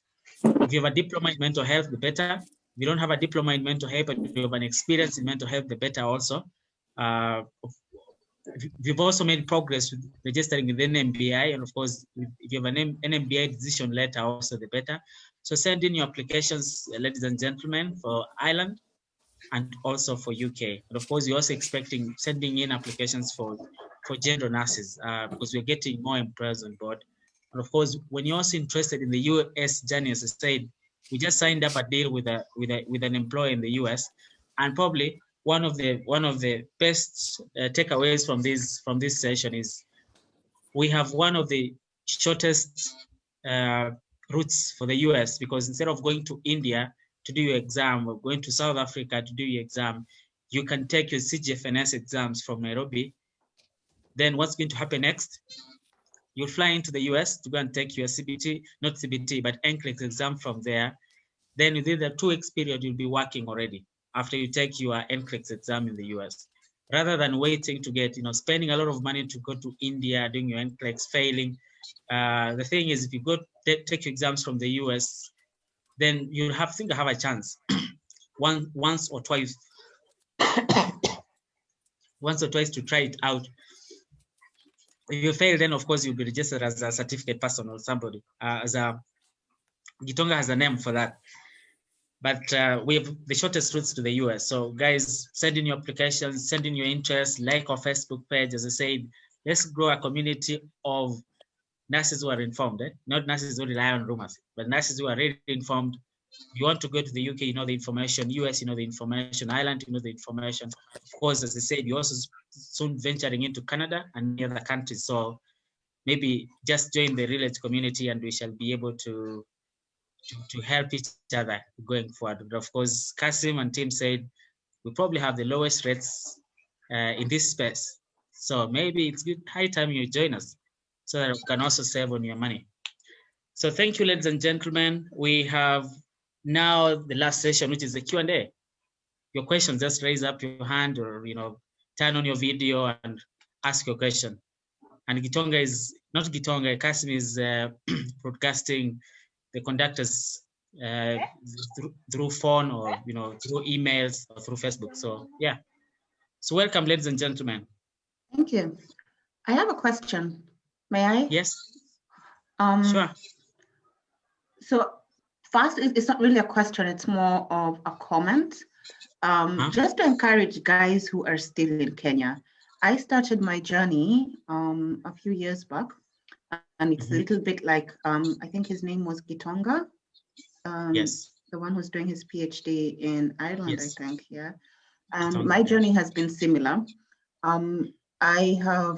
I decided that clinical practice and frontline healthcare was just not going to work for me.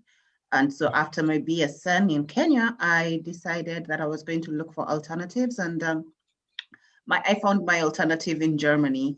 And I did my master's in medical informatics. And then I went on to do my PhD in medical informatics, which I am currently doing. And mine is just to encourage nurses who are still in Kenya and who are still contemplating their next moves. As Gertrude said, really, make the move. Like, it is so much greener on this other side. You will not regret it. Europe is kinder to healthcare practitioners at large. So if you're looking for frontline healthcare, if you're looking to go into research, whatever it is, honestly, Kenya is, I want to be patriotic, but I also owe you I would also like to say the truth. We know what that situation is like. So, kwa kusema ukweli jamaneni, ni muvuke boda na mapema. Aya, ni hayo tu kwa sasa. Good. Shukran sana. Hey, Thea, it's a small world. I know. Back and forth on LinkedIn, I've just realized it's you. Okay. Yeah.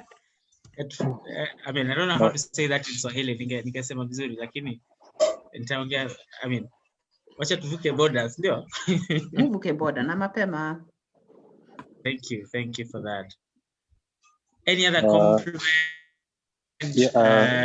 suggestion, question, complaint? I have a question. Can you hear me? Yes. So my name is Wycliffe from Kenya. Yes, we can hear you loud and clear. All right. So I don't know if you still have Eunice. Mama, she has already gone to work. I think she has. She has gone. She has. Okay.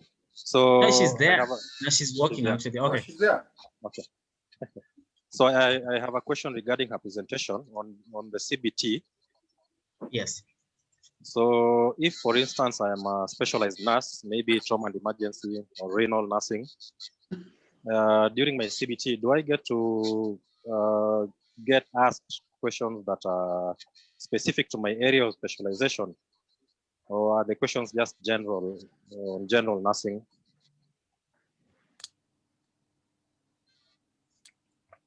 Just unmute, Eunice. Eunice, unmute. Unmuted. Okay. Thank you.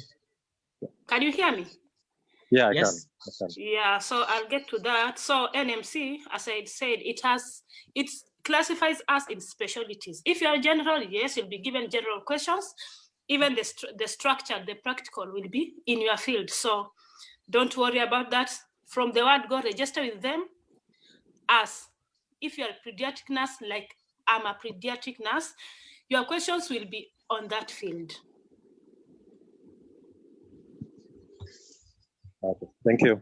Maybe just to add on that, Wycliffe, let me just get it straight. When, because I know normally in most cases they do recruit general nurses, right? Okay. So most likely when you are applying for that exam, you selected as a general nurse. I want to believe so, right? Yeah. Because normally they do recruit general nurses, midwives, or pediatric nurses. So if you selected like you're coming in as a general nurse, I think I will advise you prepare for everything as a general nurse, so that when you come in, you'll be sent on a specific department. So you told me, I had you talk of like your background is renal and emergency. Is that the case? Yeah, trauma and emergency. Clearly, I think you will come in as a general nurse. So I will advise that when you're preparing for your CBT, prepare it as a general nurse. Okay. Yeah, I hope it's been helpful. Thank you. Yeah, it's been helpful. Yeah. Thank you. Kasim, if I can add something, what I realized in the UK, specialization doesn't work like in Kenya. Like here in the UK, if tomorrow I wake up and say I want to be an ICU nurse, all I need to do is to apply for a job in ICU and get there and then get on job training. And maybe in a few months, I'm an ICU nurse. If I want to be a theater nurse, I can just wake up tomorrow and say, okay, I'm going to be a theater nurse, apply for a job in theater, and then get there, they'll train me, and very soon I'm a theater nurse. So the traditional way, like in Kenya, where if you have to be a renal nurse, you have to do renal nursing, it really doesn't work that way in Kenya. In the UK. So like you just come as a general nurse, and then you can branch to the specialty you want to branch into. Yes. Again, to add on that, I think it's... Hello?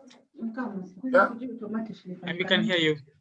Yes, I was just adding on what Gertrude has said. I think it's perfectly in order and it applies to most courses, although there are a few other courses that they might need to take you for a training somewhere, maybe for a postgraduate certificate or diploma before you you are fully called your specialty in that area.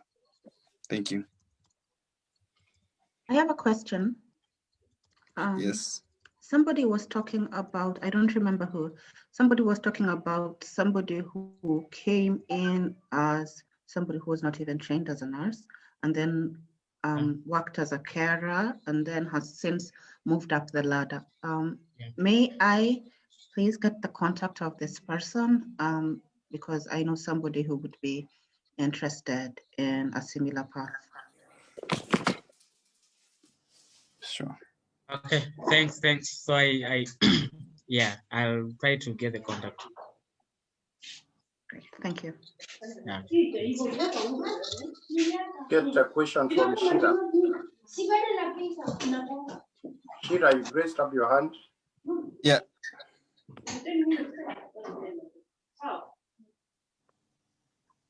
Shira.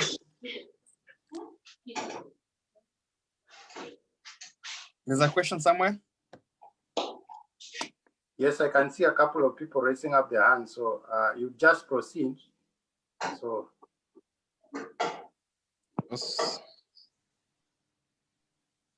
Shira, Yengo, Lenovo, just like unmute and then ask the question.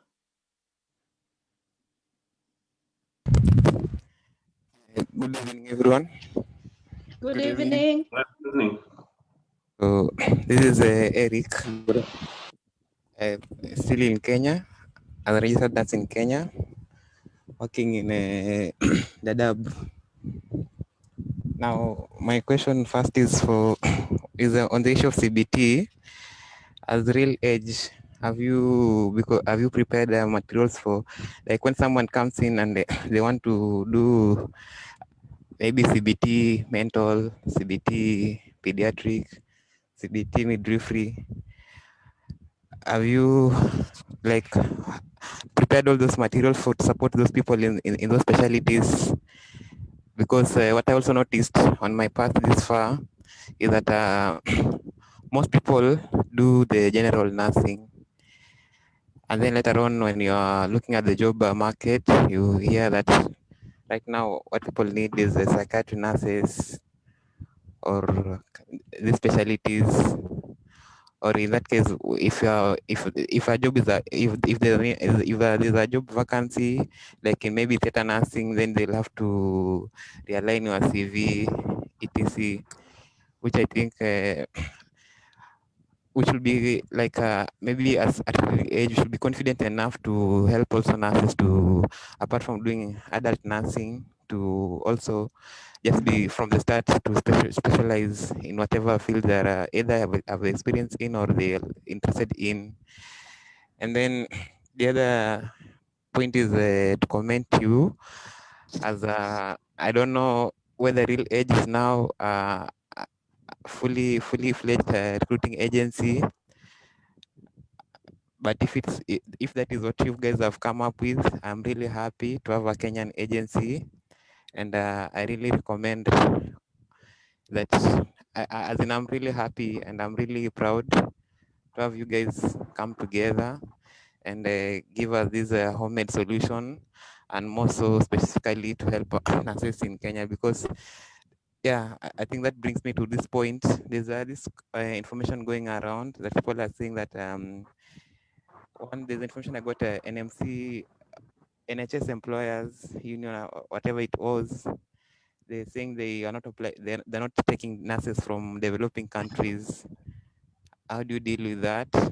And then there's another information I had due to the COVID strain. NHS asked NHS and I think the NMC are working hard to improve recruitment from the BAME. They call it BAME, that I think Black, Asian. So this information, how does it play on recruitment process for those nurses who have for us nurses who are still in Kenya and still planning to come to the UK? Thank you.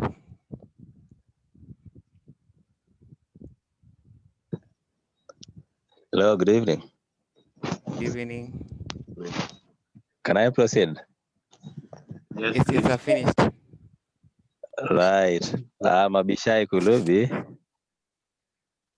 yes, sir. Hello. Yes, we can hear you. Right, thank you. I'm Abishai Kulubi. Yes. I posed a question sometimes back. But kindly allow me to repeat the very question on this platform here. Sure. Go on. Currently, I'm in Turkana County. Yeah. In a remote village known as Kalebjang. Yes, sir. And I started my IELTS training in November last year. But unfortunately, my employer transferred me to another remote village where network connectivity became a very, very major hindrance factor to my IELTS training. So unfortunately, I was forced to defer, and currently I'm thinking of resuming, but I still have a major challenge with my network connectivity, especially in this remote village. Accessing a strong network is a major challenge and a major hindrance. I don't know which kind of an advice you can give such a person, because I was thinking of finishing my training. My initial plan was to finish the training by January, but unfortunately, because of my workplace and my employer, who is a private employer, I had to shift and move to another workplace according to their preference. So I don't know the kind of advice I'll get, but kindly help on that note. Okay, we'll be able to respond to your question, sir. Right, thank you. Any other question? Maybe we can take a couple, then start responding to them. Hello, good evening. Good evening. Good evening. My name is Donald Galula from Nairobi. I'm the programs officer for the Kenya Students and Novice Nurses, and also the representative for the BSN nursing interns for the year 2020-2021. First of all, I really appreciate this forum today. Among other people, Nurse Gertrude, we interact in other platforms. I really appreciate the zeal you have and the passion you have for young nurses. And my concern is maybe one, and this one will touch mostly on young nurses and student nurses. From the discussions, I've been able to gain quite a lot and to have a vision for the young nurses we have in Kenya. Maybe just a concern or a proposal or a question. Is there a way in which you can have a pact that that we can use so that we be able to see how we can engage most of the nursing students and the young nurses when they just join the internship, or we be able to share the same information with them, we create a platform for them for this, so that by the time nursing interns are done with their internship, they're already informed on the available options that they will have in advancing their career. The same thing probably we can also do with student nurses in their final years, maybe to give them information on IELTS, the right platforms to do their IELTS, the training. Probably if we can think, I don't know from your side, but if we can think of a way we can form a pact so that the same can also be delivered in the end of it all. Our objectives and also assisting the Kenya Student and Novice Nurses, KESNA, whose main objective is to bridge the gap between studentship and professionalism. Thank you so much. Thank you, Ronald. I'm thinking we can respond to the questions from the three individuals, and then after that we can take up some more. Yeah, but Ronald, thank you for your questions. And I want to really say that whatever you are proposing is really feasible and doable, and these are very good suggestions. And it is really possible that we can partner and provide a platform with those young nurses you've mentioned about KESNA, and even students in their final years. We can still engage them, and it is possible for you to even start with the first step. You know, when you do IELTS, it can expire in 2 years' time. So it is good that you can start preparing early enough, so that now at the end of the day, once you have your license, then you move to the next step of doing your CBT, and then at least your process will be faster. So thanks for that suggestion. I'm really thinking that it will be good if you can drop your contact, considering that you are representative for the interns, so that we can engage immediately after this, because it is really possible. Yeah, maybe just go to the chat box and drop your contact, and then we'll be able to reach out. I know there are several questions that were raised. Maybe I'll just highlight them so that my colleagues can also respond. I know Abishai mentioned that he's in Turkana County, which is a remote place, and he needed us to advise. What I can tell you, Abishai, is that our training is purely on WhatsApp and Zoom, and this requires a good network or internet connectivity. So you need to at least make sure that you are able to access good network for you to be able to practice well. Otherwise, if you have these network challenges, then it is going to be a problem with your training, because it's purely on WhatsApp and Zoom.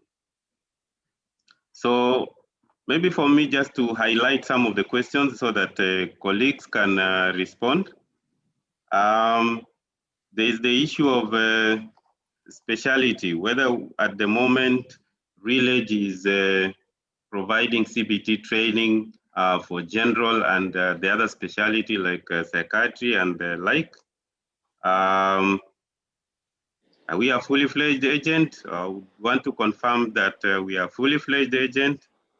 I know you didn't mention your name, but I'm just going through the first person who raised these questions. And I know he also had a concern that NHS is not taking nurses from Africa and such like a thing. So he needed this clarified. So any of the colleagues, Amolo? Okay, let me respond to that. Let me respond to that NHS question. I was recently with my trust HR team, and I had a discussion with them because I wanted the slots for nurses from Kenya and from Africa, the ones that are being recruited by Real Age, to join us in our trust. And they said that it is not per se, they are not taking nurses from developing countries. By all means, you are, like Marceline, by all means, you are from a developing country. So he said it is because of the COVID-19. These are government hospitals. The country is under lockdown. They have to cooperate with the government in trying to control this pandemic. So they were actually, my HR was like, what if we bring these people from your countries, we recruit people from overseas, the nurse reports to us and then gets COVID and passes on. We have to wait until this thing settles down. And they say that with time, they are going to start recruiting, they're going to give us slots for nurses. So I don't think it is something that is final. I know it is something that came from one of the agencies, mostly Envatis is the one that is talking about that. The other agencies that we've linked up with have not heard of such a thing from them. So for now, what I know is because of the pandemic, there's a slowdown in the process of recruiting nurses for the NHS. But with time, it will pick up because the pandemic itself has really messed them up in terms of staffing. They've really been struggling. So I know they will need more nurses. That's what I can say on the topic. Thank you. Thank you. Okay, Kasim, yes. Can I quickly add something? Like, if you look, even the report WHO did last year for state of nursing, there's always been an issue of ethics, whether developed countries should recruit from developing countries. So a while back, they listed the list of countries that they shouldn't recruit from, and Kenya was in the list. So this is something that if you check in the internet, it's there on paper, but it's not working. It's not working. Like they say, kwa ground vitu ni different. It's there on paper, but recruitment is still happening. So if you Google, you'll find that it's there, but I don't know how it's still happening. And I think just to quickly respond on what was raised by Abishai, I'm trying to empathize with his situation. And I think someone else also mentioned that they're in Turkana. So this is a challenge to you as an agency. Like, what can you do to these people who can't access internet on a full-time basis? Is there a way you can come up with a program, maybe once a week, that it's up to the student to find a good internet connection once a week, and then you're able to cover a specific section, give them several assignments that they do, and then maybe on that day where they can go to the town center or the next village, they can submit the assignment. So I think as an agency, you shouldn't like rule them out, because there are nurses all over Kenya who are really trying to come over. That's a challenge to you as Real Edge International. Thank you. Thank you, Gertrude, and thank you for even coming up with proposing a solution for those nurses that have challenges with the internet. I think that is an option that we can really consider. Yeah, and see how we can work out with nurses who are challenged with issues of internet. Maybe to add something on recruitment from developing countries, please. Sure, go on. Thank you so much. I mean, I think much has been clarified by my colleagues who spoke ahead. So I want just to add one more thing. So yes, there's a report by the WHO that deems it unethical for developed countries to go and recruit from developing countries. But it's not unethical if the candidates themselves reach out to the employer that they want these opportunities. I don't know. So like NHS cannot go into Africa advertising that we are recruiting, but if the candidates reach out to NHS that they want to come work for the NHS, it's not unethical. So that's why the process, yes, there's this directive, but the fact that the candidates themselves are the ones that are reaching out to the employers abroad, it's not, and it ceases to be unethical.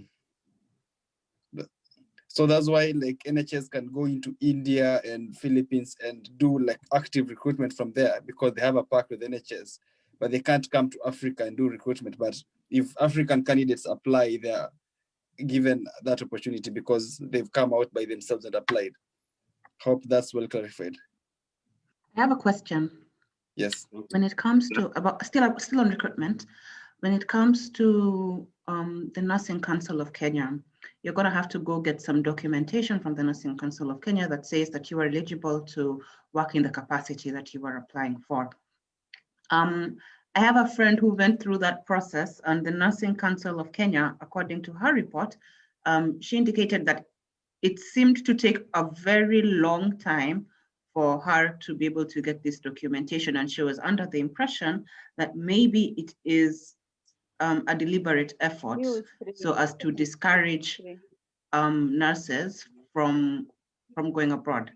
Has anybody else experienced that in the pursuit of greener pastures abroad? Hello, I Esther. haven't had. Sorry. Okay. Kasim. Okay, you can go on. You can respond, please.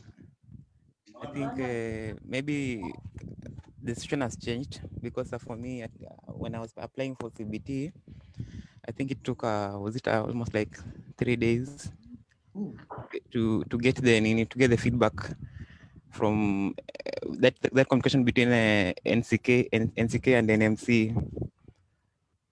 And I think it is a similar experience with with a few nurses who are still applying for CBT. So I think the situation has changed.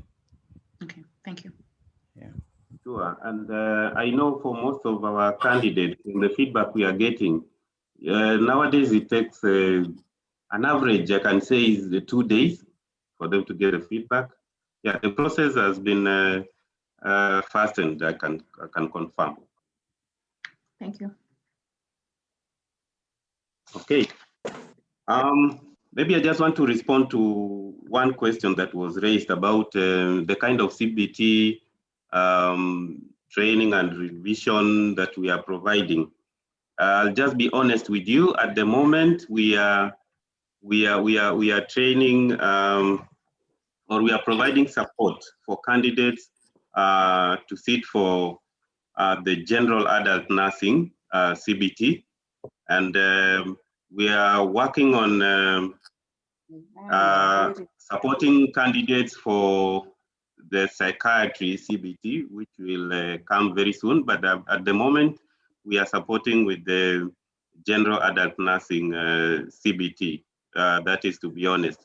But maybe one advice I can just mention is that if you go for the specialty, you will be restricting yourself in the sense that you will have to wait until a vacancy for a specialized nurse is advertised for you to apply. But the way we've been encouraging our candidates is that it is good because now opportunities for general adult nurses are many.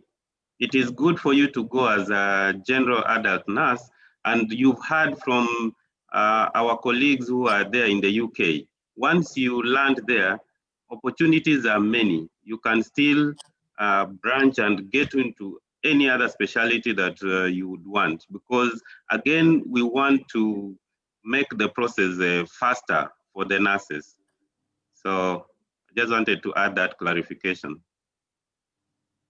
Are there any more questions?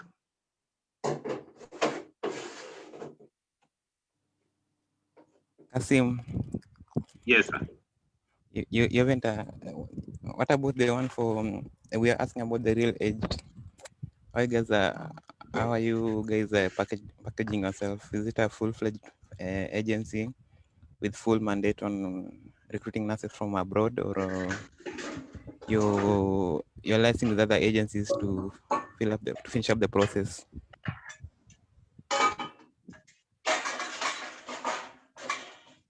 Ronald, I think you can come in and respond to that, because I had attempted to respond to that question, but you can fill in. Ronald? Thank you. Ronald. I'm in a noisy car going home, but just to respond to the question of the good gentleman is that we are fully fledged agency, but of course we drive synergies with working with other agencies. So because no agency can work in silos. Yeah, so we work directly with the employers. At the same time, we also work directly with other agencies. I think probably that would be the most appropriate response from me. Thank you. Thank you so much, Ronald, for clarifying that. So, are there, is anyone else having any question?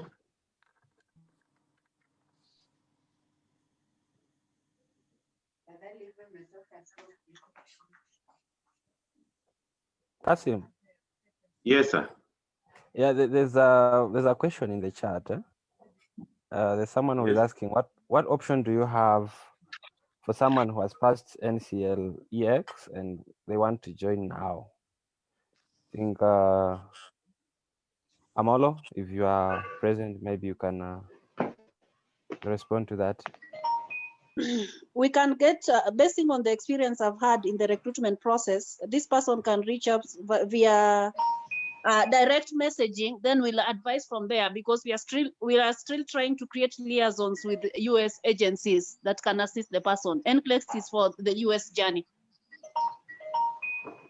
Perfect. So I think, well, let's get his contact, then I saw another question. Is it for the lady, the gentleman who already has NCLEX?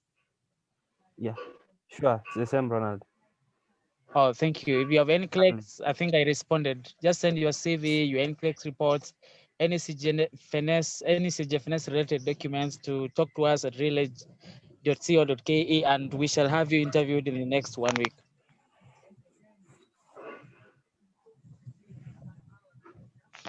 Good. I hope you've gotten me there. Yes, Ronald, it's clear. We are reaching out to Stanley for him Okay, to. thank you, sir. We look forward to reviewing your CV probably this week.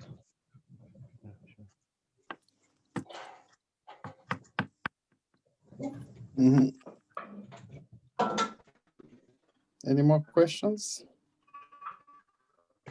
Okay, Kasim. Hello, Yes. Kasim. Yeah, I can hear you. Maybe this one last one. Okay, for us who had finished CBT and are waiting for interviews, are there any employers on board currently, or any interview scheduled hivi karibuni?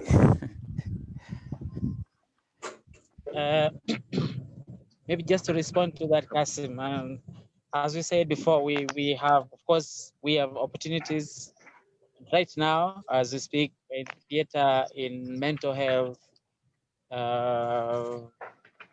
in midwifery. That's in Ireland and the UK. So I say definitely yes, depending on your level of experience, and of course, depending on your qualifications. Yes, we'll have an interview for you soon. Okay, thank you. Okay.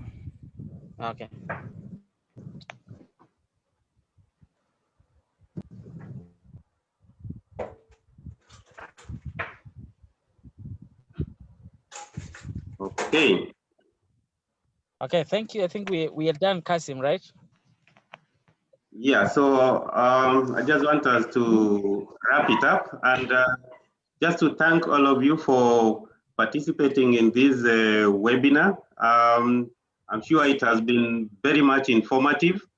I know there have been concerns about maybe not recruiting in African countries and such like things, but you've heard from the people who are there that on paper, that is what is on paper, but on the ground, things are different. Recruitment is ongoing, but I just want to mention something about what our CS Health mentioned recently. He made a pronouncement that Kenya will be making some arrangements with the countries like the US countries in the European Union and the UK to make sure that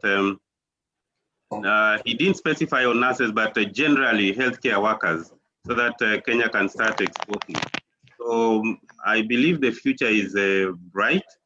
And for us at Real Age International, we are here to guide you and make sure that your journey becomes faster. And as you've heard, there are many opportunities out there. And because those who have dared this journey, you've heard no one of them is regretting having made that decision to move out. So overseas nursing is the way to go. And we are here to guide you to achieve your dreams. So thank you so much, everyone. I just want everyone to unmute and just say bye and good night for us who are in this part of the world, and then we wrap it up. So we unmute and wave and say bye. Bye. Bye. Bye, guys. Bye. Bye. Bye. Bye. Thank you. Thank you so much. Bye, Bye. guys. Bye. Bye, guys. Bye. Bye-bye, guys. Bye. Bye, look sweaty. Bye, bye. Oh, I'm leaving.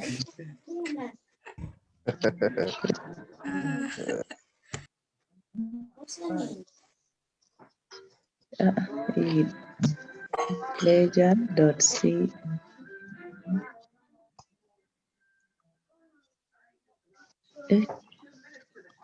Look sweaty, say inbox. Simple.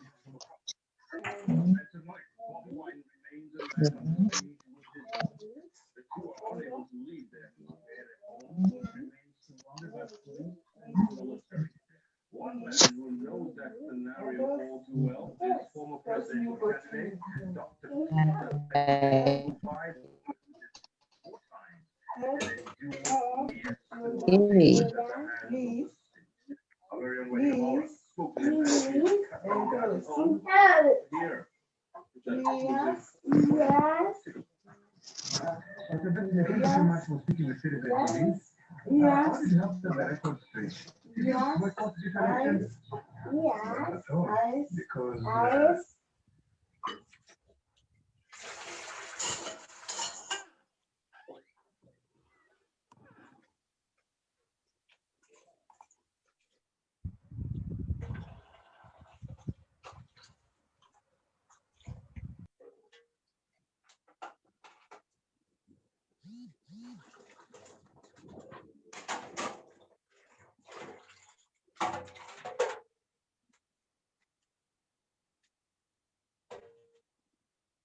Better a draw than a lose.